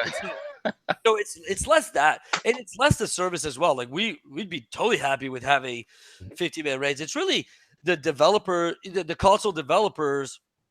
That just hasn't been a thing. They got to make the 50 raid things before you guys are like, you know what? They're having 50 raid parties, so we might as well have up ours to 50. No, absolutely. It's just it's more of just the console games just haven't been headed that direction. I'm hoping Anthem and other games will start to push that more, but there's really nothing on the console that's stopping them from doing that. That's a good thing.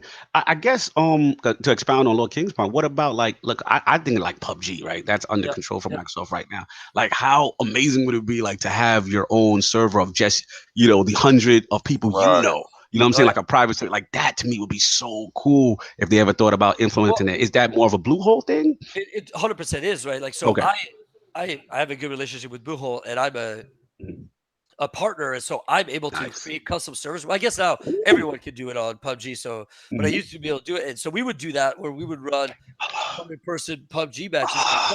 Our thing. So that's a feature they could just bring to the console. Oh, you're giving me hope. That excites me. Nice, absolutely. That Lord Addict, you got any question? Yeah, I do have a quick question when it comes to, obviously from time to time, it doesn't really happen a whole lot, but from time to time, Xbox Live does have a little hiccups with, party systems, sometimes having trouble logging in. When stuff like that hits the fan, what's the process? Yeah, so we have some pretty awesome tools that alert us. And so there's lots of things that happen. And there's always people that are on call. So think of them like they pretty much have pagers. It's someone's every time of the day. Are you one of the people with the pagers? I'm not.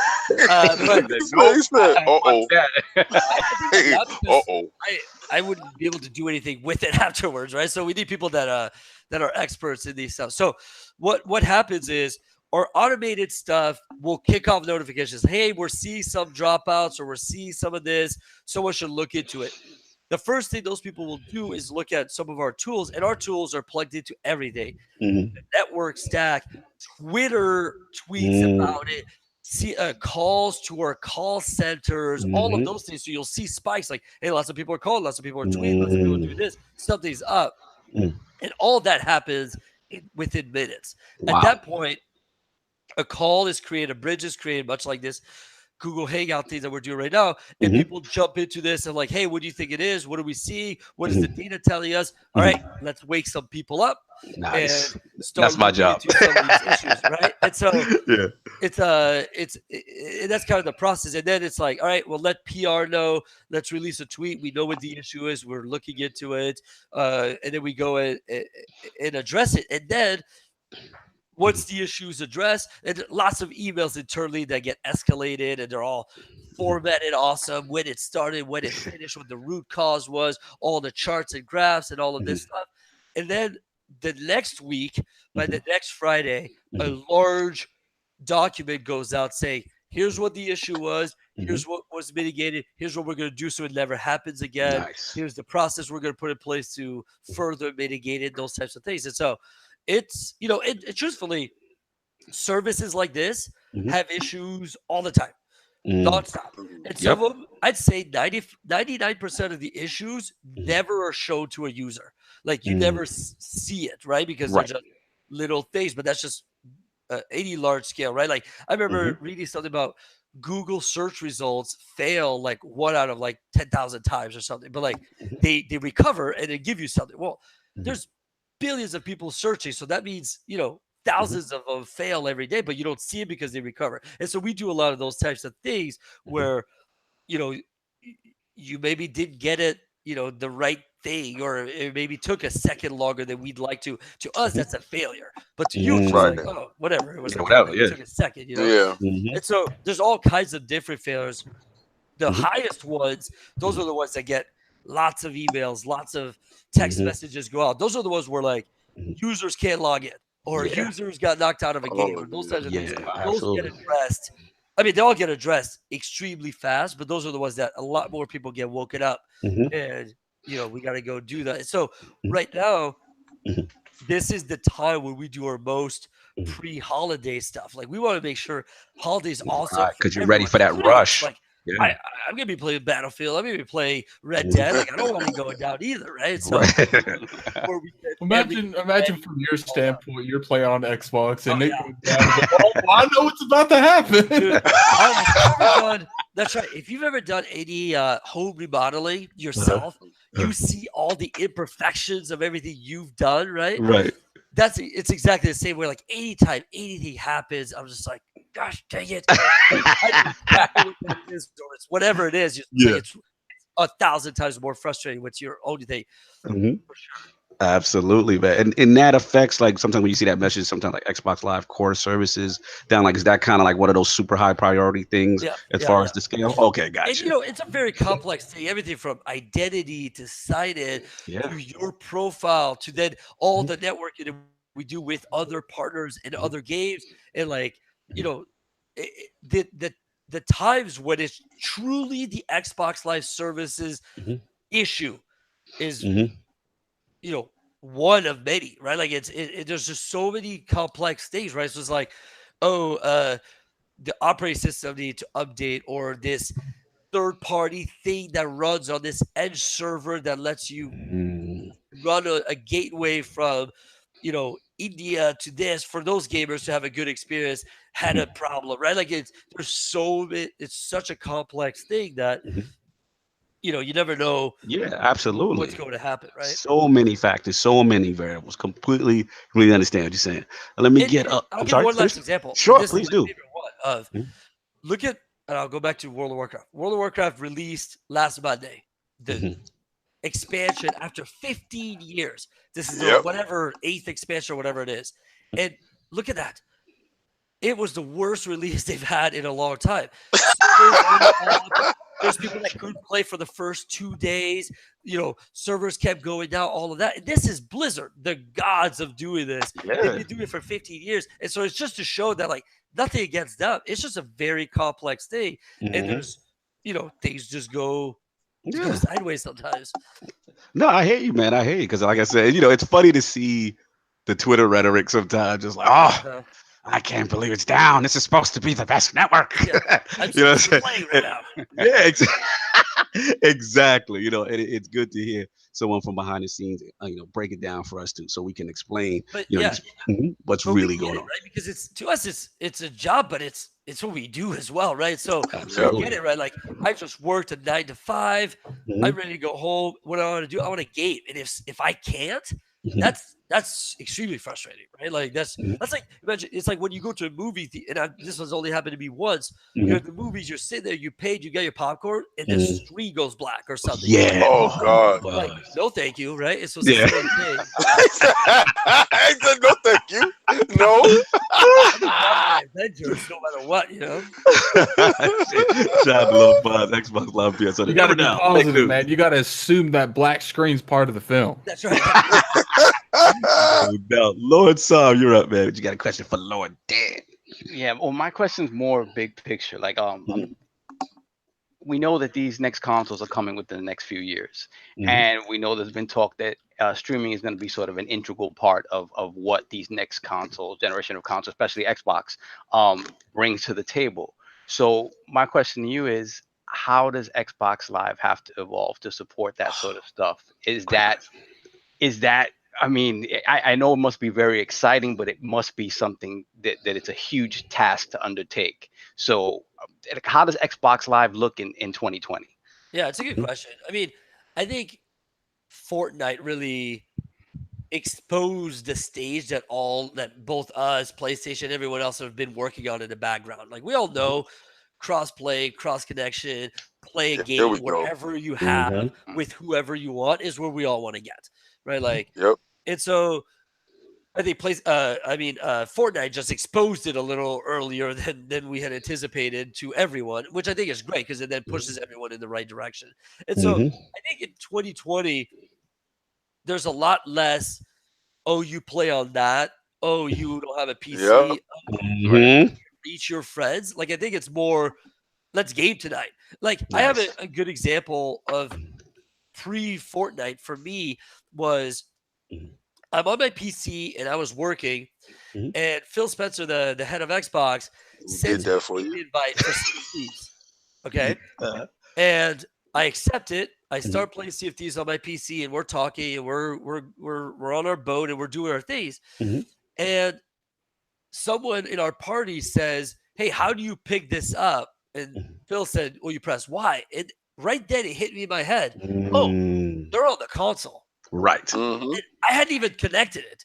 Like Mm. it never even crossed my mind. It didn't matter. We were having fun. It sounded great. It played great, and Mhm. that was magical, right? Like Right. that's what we all want. Is that like, what do you have, a Switch? Great. What do you have, a PC? Oh, you have a Mhm. laptop? You have whatever? Who cares, right? Like let's Yes. just play together. Yes. So that's what I see the future. It's just less boundaries. Mhm. No, Oh, that's great. And So, that is my whole crust. That's pure gaming. That is who did that for you. Hashtag Phil. Spell. Yeah. Shout out to Lord King. We affectionately call Phil Lord Xbox only begotten Son, our Lord and Savior. X. Phil Yes. Spencer. Phil, we appreciate you and respect you because this is King's vision. He's been preaching it for a long time, and that's what it's about. Like bringing gamers together and that cross play and things of that nature is great. So I just want to double down on Sav's question because Sav is so good. He always takes my questions. So, yeah, like, obviously I know you can't comment on the rumors, right? You know what I'm saying? Because obviously you're working on what you're working on. But Yeah. in reference to obviously one of them is a dedicated streaming console. And what we hear, you know what I'm saying? So in regards to how like the network speeds are evolving and streaming is currently handled by like Mixer, which is like extremely low latency. You know what I'm saying? In my opinion, superior to Twitch, but that's just me. But so like how far down the road do you anticipate a future where Xbox Live could possibly handle streaming video games? Yeah, I mean, it's a lot of interesting infrastructure, right? Like as we Mhm. look at how do we accommodate hundreds of millions of people on whatever endpoints that there are, Mhm. there's a lot of work that just needs to happen just to be able to stay up and stay fast, right? Mhm. And no matter what they're doing, I think game streaming is a whole other system of uh infrastructure that needs to be created that's kind of side to Xbox Live. We have a dedicated team that is thinking about all of that stuff, and then how it connects with us is kind of the magic sauce that we kind of bring to the table. And so I think there's a lot of innovation. Like, I mean, think about your iPhone or whatever device that you have now 5 years ago, right? Like the features it had compared to what it has today. Right? Like, Facts. 5 years is insane, right? So our technology today is increasingly is increasing exponentially, and so we keep trying to think about like, okay, here's what people are doing today. What are they doing 5 years from now? And 5 years is so crazy to think about. Like 5 years ago, if I would have said, could you play an awesome AAA first-person shooter on your cell phone? People would have laughed you out of the room. Right? Now it's like, sure, why not? No problem, right? And so 5 years from now, well, what aren't you doing on whatever you work, right? And so I think it's those types of things of like, we just try to establish, like, I'll just keep using that word, like infrastructure that's so open and malleable so that whatever crazy new thing our product teams dream up, we're just available for them, right? So that's kind of the way that we think about it. And then working with developers and publishers to talk about like, hey, what do you think about? What's that crazy new game you want to work that's going to take 5 years to release? What new tech do you need to support that? And let's go out there and support you. Wow.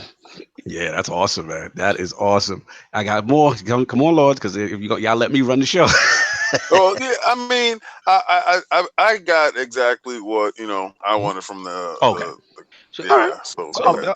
a personal question for Dan. I know that like you're an inventor and you have patents, and a lot of your patents seem to be just are all of your patents Microsoft related, or you have stuff that you've worked on yourself that you've tried to patent apart from Microsoft? I haven't. I mean, I've worked on other stuff. I've released some iOS and Android games I'm not going to tell you the names of. But ILP exclusive. Just drop it anytime you want. Dan, anytime. But no, all of my patents are Connect, games, and HoloLens related, and they're all owned by Microsoft. And I'm just inventor on them. Yeah, that's what's up. All right. So I want to get into actually interaction with other teams at Microsoft. So what teams do you tend to interact with the most? Like maybe the platform team, any interaction also with a friend to the realm, Lord Bill Stillwell from the backward compatibility team, and just interactions like even with Lord Mikey Barra and Phil Spencer. Like how often are you interacting with your role? Yeah, so Mike's my boss, and so I see him every day. He sits, like 4 or 5 offices from mine, so it's hard to avoid him. Shout out to Lord Mikey Barra. We try to get him. Yeah, and so we have lots of weekly meetings together, and we see each other a lot. Phil is probably more like every other week. I probably have some meetings with him, but at least multiple times a month. And then I really interact a lot with the Game Pass team, the Mixer team, the hardware platform team. Everything from enforcement to PR to marketing to legal. All of that stuff is like my daily job. So I interact with all of those teams. So in our business end. So if it's Xbox, I'm talking with those people. I probably meet with folks from the studios at least, a couple times a month, just to kind of, see what they're working on and how we can better work together. Gotcha. And then our third party team as well on, the big titles that are coming out this holiday, making sure we're ready for them, make sure that they have everything they need. So it's kind of, Xbox Live is kind of at the center of it all. And so we kind of, okay. No, hey, that's what I figured. Awesome. You're probably interacting with so much. So, any love for the back compat team? Obviously, they announced titles and stuff like that. And, yeah, I mean, I love the back compat team. I talked with them a lot. Like they're focused on a lot of cool new stuff that's coming out too. So we're working on with them on that. And nice. There's a lot of fun stuff happening. Were there any issues as far as the infrastructure? Because one thing I thought was really cool, and you guys don't get enough credit for, is that whole connection between 360 and Xbox One and getting it to be on the same network and getting us to recognize the achievements and purchases and all of that. That's why I really salute those guys like, Bill Stillwell and those guys, because, a lot of other platforms aren't doing that. It's almost like a Yeah. no game, I no mean, feature left behind kind of they thing. did a great job. Like when we actually had a discussion about this week because of Mhm, how we count people on our networks. That mhm, when someone is playing a 360 game on their Xbox One, mhm. to our system, you're playing on your 360. Like there's Yeah. really Exactly. no difference Mhm, to the user, and truthfully to our backend. Like we know just because of how you got into it, but it's just an mhm. interesting, uh, just the way that's made. It's like it's a full simulation, which is awesome. Nice, Yeah. nice, nice. Anyone jumping in? Because Yeah. Cognito run his mouth. Question. Just expanding a little bit. Mhm, And a question from the chat. They want to know, mhm, like, what's the excitement level at Microsoft around like these new studio acquisitions, and from your interactions with these studios, like, what's the general excitement level about what's to come, and that mhm, being the new IP, new games coming, and then obviously the new hardware coming down the pipeline. What's the general feeling around this stuff? Yeah, everyone is super pumped, right? Like I think it's really just showing that like, hey, we're for real. Like this Yeah, is we're not slowing down. We're exactly. increasing, and so I think everyone is just pumped. Like I love games. I love Mhm, more games, and so the mhm, more we can do to bring more together, mhm. we're just going to continue doing that. And so I think everyone is just super jazzed that it's almost like a second win to me. Like I think the Mm, Xbox org has always done a great job moving forward, but it's kind of been moving forward at the same speed. Where yes. right now we're trying to let people know, like, no, we're doubling down, we're going all in. Yeah, man, and Yeah. it actually mirrors. Yeah, that's what we want to hear as gamers because it actually mirrors. We had like I said, Lord Richard Fogel from Undead Labs, and he literally said the same thing, like literally almost verbatim. He was just like, they're super pumped, and Microsoft's not messing around. So that was the Yeah. quote. And it's really good to see you guys renewed. With that vigor that hey, it's game time. And as Lord King said about Phil Spencer, hashtag who did Hey, that for you. I do got a Who did question real that quick. for you? Actually, I just thought of Go for it. when it comes to not necessarily things on Xbox Live portion, because I used to work for a customer service, so Mhm, you guys get blamed for a lot of stuff that's not under your control. Like for instance, like a game, like let's say Destiny crashes, people call you like expecting that it's your fault. Yeah. mhm. So like when a particular game goes down or like their servers went down, what's one of the ones that you can recognize when you see down that like you automatically assume, oh, we're going to get phone calls over that one? Yeah, I mean, it's interesting. It doesn't matter what it is. Like someone can't find a show on Netflix, it's our fault, Mhm. right? Like Mhm. it's just if it's whatever device you're using, that's what you're gonna blame. Like you blame your iPhone anytime there's anything wrong with any app, right? Like oh, stupid iPhone. Mm-hmm. Like, it's not really Apple's fault, right? So it's the same thing, but you know, we we work really closely with all the developers to try to prevent that from happening. Obviously, but at the end of the day, people just assume, like a game crash is such an interesting one where on the PC, when your game crashes, Yeah. you blame the game Right. every time. But on a console, you always blame the console. And I don't know why. Yes, that is true. You're right. That's a You great know? point. And truthfully, I think it's because Mhm. when your game crashes, you go to your desktop. Yep. Yes. Desktop is very brand agnostic. Open. It's just Yeah. whatever, right? Mhm. But when your game crashes on console, it's like you're back to the Xbox dash. Like it's Xbox. Damn you, evil Xbox. Quick It's like it crashes you to the dashboard. It's like this is your culprit. Yeah, Yeah. I can't find Iron Fist. Damn you, yeah, Xbox. exactly. We should crash to like a picture of I don't know puppies or something. Blame the puppies. Yeah, I just feel because you. we love puppies. I feel you, Lord. That's a great point. Let me ask you about network bandwidth. So Yep. Xbox Live have always been tremendous. Like as far as the early adopters and evolving with the times. Like you guys, the first with like gigabit Ethernet ports. You always have like extensive console connectivity tests and obviously 5G Wi-Fi connectivity as well, which is features we really like. I really appreciate.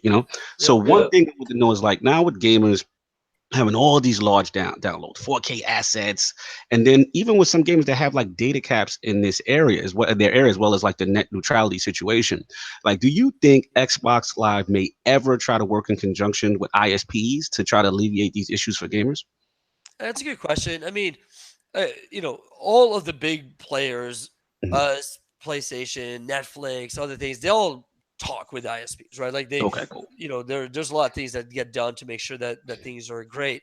I think the interesting thing is just how different North America is than the rest of the world in infrastructure, in the way that you pay for your internet, your caps, all of those Yeah. types of things. And so remember, we have to be mindful of everyone because it doesn't work the same everywhere. And so there's a Right. lot of things that we try to do that, like, oh, this would benefit the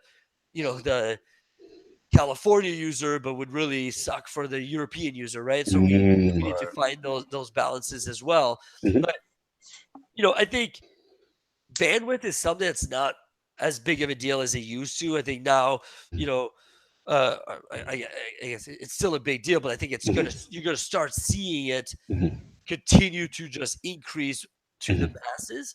Okay. And that's kind of our hope. But we have crazy stats, right? There's still people on dial-up in the States. What? Like, I hope that attempting Xbox Live. there's still, we have, like, we're, the core gamers, they have the best internet possible, but that's not what everyone has. And think about when we were kids, well, you have whatever your parents have, right? Yes. And if your parents are gamers and they have whatever, I remember me, it was like, Mom, stop picking up the phone while I'm playing the game. Yes, X-Men. My mother thought aliens were landing. She picked up the phone. I was playing NBA Live with X-Band, and she said, "Oh my God, the aliens are here!" I said, "What are you talking about? You just broke my connection." Yep, that 14.4K or that 33.6 dial-up IP. Oh man. And so I think, like, it's just going to continue to get better, but it's. It looks slow when you look at it right now, but when you look at, just like I mentioned, look at 5 years ago, it is super fast. Oh no, it's super fast. I guess, like I said, more of my focus was more on like how obviously with these huge games, man, 4K assets, the Xbox One X actually pushing that narrative into 4K space, and just how bigger the games are. Like Gears of War is like, some of these games are like over 100, when you download all the assets. So I guess my question is more pertaining to that gamer who has the speed, who has the bandwidth to throughput. But as far as, let's say, the ISP, not saying, hey, you kind of you downloaded two games, that was 100 gigs. You get close. You get close. So, like, is there any steps maybe in the future that could be done to help those guys? Yeah, I mean, there's always conversations of like, hey, could we, build some CDNs or other things that would be closer to the gamer so that they could avoid some of the costs and stuff. Right. But those are all those conversations take time, and there's a lot of money and business involved in all of these types of things. And so I think it'll get better. I think some of the things that we're gonna continue doing is you've seen this where you don't need to download the entire game to start playing. Yes. And you can start seeing even more of that happening, where you might download a huge demo and then play for 5 minutes, right? And it was like cap on a game you didn't even like. That's frustrating. No, absolutely. I think that's fantastic. I'm glad you mentioned that. I believe it was, you guys are calling it either intelligent delivery or fast delivery.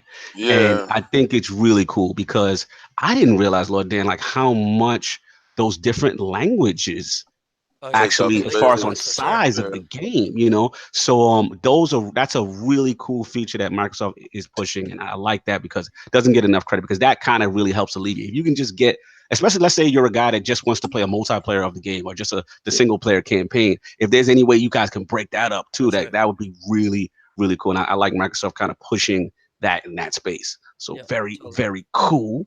I probably got one more. This is a little controversial.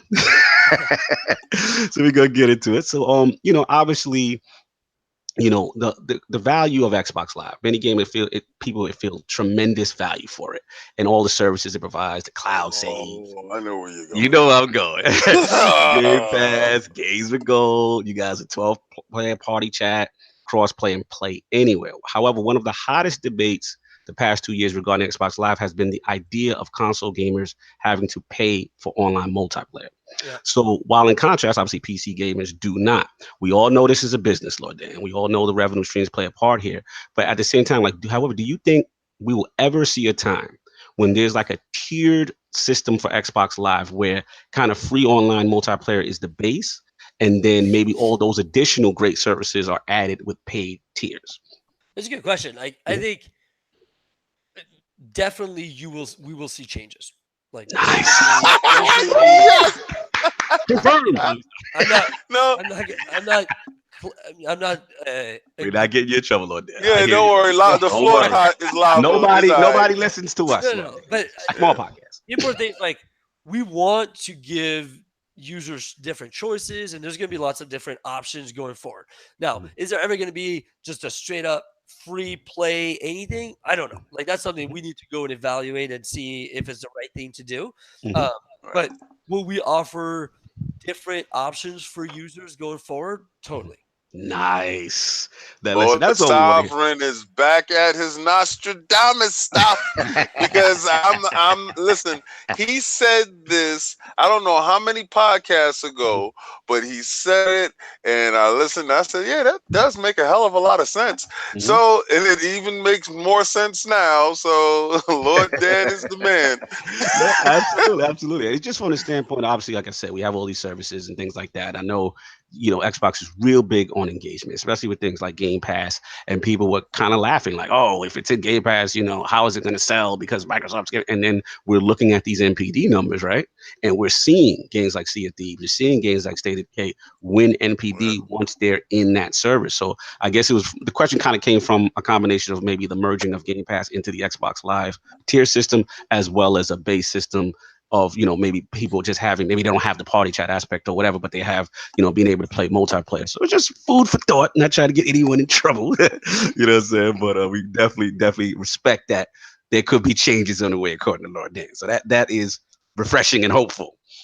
Yeah. No, and the very last question I have is as one of the first lords here, obviously Lord King Sov, and not at it because he's the young wolf, but from the early days of Xbox Live, I was there from the alpha program, right? Yeah. And I had the OG Xbox, I had that little CD, I had the pack, you know what I mean? And the first games I played was MotoGP and Ghost Recon, right? Okay. So I personally am very proud to see the evolution of Xbox Live and all the services involved. Now, as you know, with your journey, and you started a different path until becoming now the Lord of Xbox Live. Like, how was that watching that evolution and that journey from the beginning to now being a part of it and the head of it? Like, what's that like to you? Yeah, it's interesting, because like I mentioned, I was, when OG Xbox was out, I was big PC gamer already, and I was playing other things. I could see what they were doing, and I was getting excited about it. But it was like, to me, at first, it was just like, well, they're just playing catch up on something I've had on the PC for a while. But what I saw, and what I think the reason the 360 was so so awesome, is that they made it dead simple.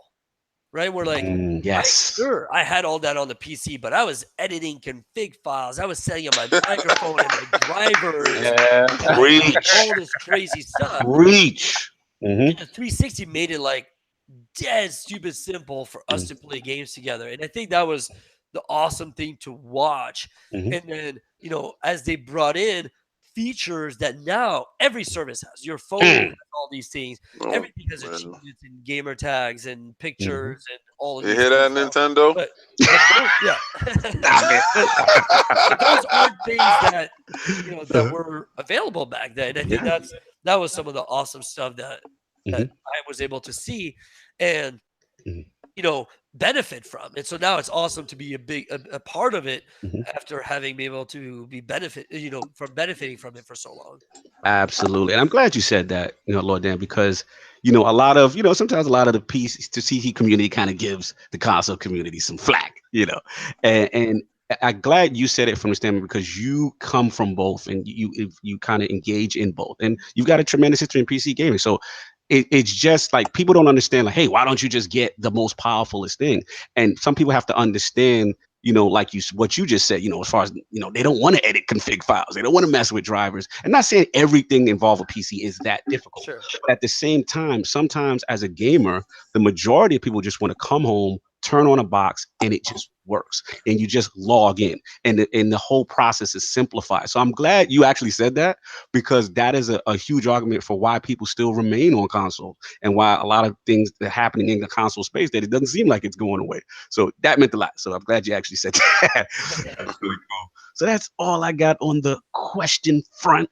Lord, it was tremendous. But we're gonna do this poll before we close out. And poll this week will be, again, Xbox Live related. And it's the on the spot question. So not for you, Lord Dan. This will be to us. Okay. So with the numerous consumer friendly services that Xbox Live provides, which we've gone over, do you think Xbox Live should adopt that tier level pricing model? The my choices will be: A, yes, would love Game Pass incorporated into the Xbox Live subscription. B, no, unless online multiplayer is free at the base level. Or C, I don't care until I see more exclusive games. Those are the choices. Please rock the ILP vote when it goes up on Twitter tomorrow. Lord Dan McCulloch, an absolute pleasure to have you in the realm of the It was Lord. a pleasure to me. I really appreciate it. This was Oh, awesome. absolutely. Where can the fine people find you in the realm? And feel free to let the Lords know whatever you top secret things you may be working on in the future. All right. Awesome. No doubt, man. So where can the fine people find you? Yeah. So on Twitter at MCDanRandom. That's probably the easiest way to find me there. Mm-hmm. And then I'm random pretty much everywhere else, on Xbox, on Discord, on pretty much every game. So Nice. hook me Catch up him out there. there. I love that tag, by the way, the random. Random. He said random. Just hit random.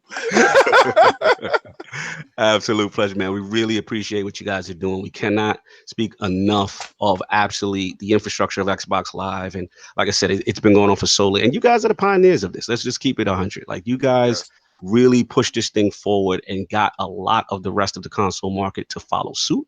And just things I'm appreciative of is like party chat, so many things that a lot of us take for granted as gamers, because let's be real, as the Lords, we were all older gamers, and all that stuff didn't exist. We had to go to your friend's house, you had to, link up. Now everybody's married and moved away, and we still are able to communicate and play with each other just like how it was in those days with Halo 1 and the LAN party. So salute to Microsoft, salute to Lord Dan and the Xbox Live team. You guys do a tremendous job. Don't get enough credit. And we definitely want to respect you and show you that respect here. So thanks again for coming. So Lord Addict, what is going on with you, and where can the fine people find you? Oh, you can find me on Twitter at Lord Addict ILP. I won't be streaming because I'm determined to beat this Shadow of the Colossus game. I will give them one thing, man. The game, the bosses might be the highlight of the game, fighting the bosses. That is the game. But there's like, okay, that doesn't mean nothing. Like, you give me, okay, I'm not even gonna go in on you right now. But there's quite a bit of them. In the actual statue, there's a lot. But I will say I've already noticed some of them being reused. I won't go into that, but I appreciate everyone for coming. I appreciate Lord Dan for coming on the show. It's been an absolute pleasure. And yeah, Sovereign, you're wrong. So I'll talk to you guys later. No, Lord, stop. What do you got going on? We're gonna find you. I'm not even gonna address that. Big shout out to Lord Dan for coming through.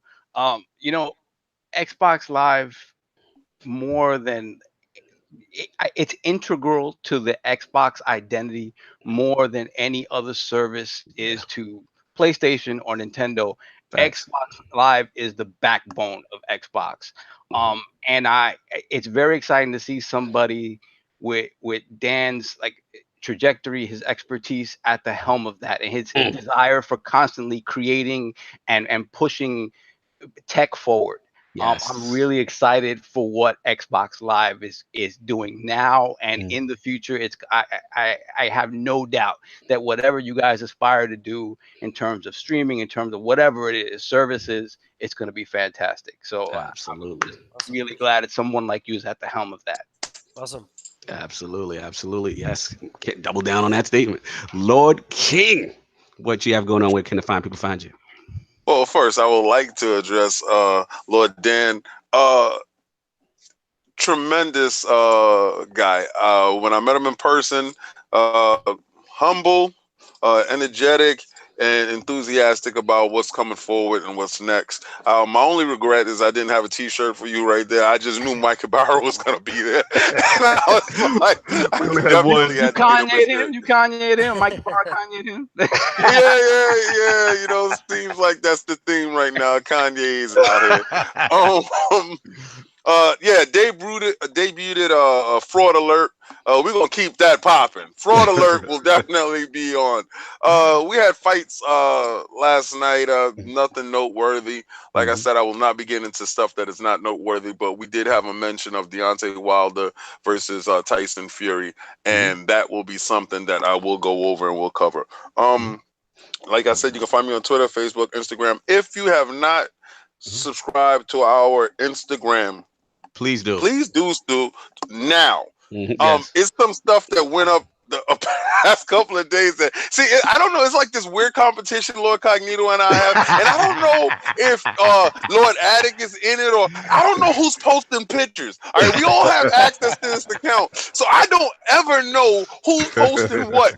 So it's just how you find out stuff by going there. I find out stuff. I'm not posting pictures. Or you should, because you have a lot of pictures that I know you do. Because you were taking pictures when you were there, and I know you have some in the cut stuff that you could just throw up in there. And I encourage you. And what makes you think I'm gonna post that on there? If I don't know, brother, but I think you should. We have a lot of stuff up there, Lord Dan. Like a lot of the E3 shows, past E3s, PAX. There's a lot of industry rooftop party. Your pictures up there. You're up there with Lord Ibarra and the rest of the crew. So shout out to Lord Megatron too. Absolutely. Oh, and just real quick, Lord Dan, I forgot. Lord Tim Dog actually wanted me to ask you, how was it like meeting the fans on that rooftop party? Yes, it was awesome. Like I've met some super fans before, but this was something else. It was just the creme of the creme. Yeah, exactly right. Like you guys are serious about this, and I thought that was awesome. Thank you so much. I want to shout out Lords that were out there. You had Tim Dog Beats Fire, you know what I'm saying, Downer, Lord Megatron, again, I can't thank enough, you know what I'm saying, for getting us out there as well. I believe from 2XP, what's her name? Mamacita was there. Yeah. Also L Boogie was up there. L Boogie was there. Yes. So many Bloody Knuckles, Southbound, man, the list Delilah. goes on. Yeah, man, the list goes on and on. It was such a good time. Oh, shout out to Sir Rick, my guy from Warhorse Studios. Yes. Yeah, it was tremendous fun. And like I said, one thing you guys don't get enough credit for, Dan, is that you guys, the Xbox team is probably one of the most personable, fan-friendly teams I have been around. There's no Hollywoodness. Yes. They make you feel like family. And that's one thing we also want to thank you guys. That really doesn't get enough credit, been stated. So for me, it's Lord Cognito on Twitter. You already know. And obviously the Iron Lord Podcast YouTube channel. We got some stuff going on up there. We got a new Flashpoint. Shout out to Wilhelm Scream. He was in the chat today. He's from Destiny Tower and Ebontis. We had a great episode talking that Destiny talk, and of course a lot of other gaming stuff. So please check out that channel as well. And definitely hit the like and subscribe, all that good stuff. Lord Kaibatsu will have the audio up on iTunes and SoundCloud later. I also want to shout out the ILP stream team. Lord Snaldo, saw you in the chat. Old School Style, Super G, and the amazing Lady L Boogie. Please check them out when they stream on the ILP channel. And last but not least, but I just want to thank everyone for checking out the ILP Patreon. You guys help us try to put out some of this cool content. Keep giving you that great interviews and all that stuff you want. So thank you again for supporting it. We really appreciate it. If any of the Lords have anything else to say, we'll wrap this thing up. Yeah, Shadow Colossus is trash, and I'll see you guys next week. And there you have it. I knew he couldn't get a whole show out without saying it. Gotta get the last word in. Gotta get the last word. And on that note, everyone enjoy your Sunday. All right. Peace. Thanks for having me.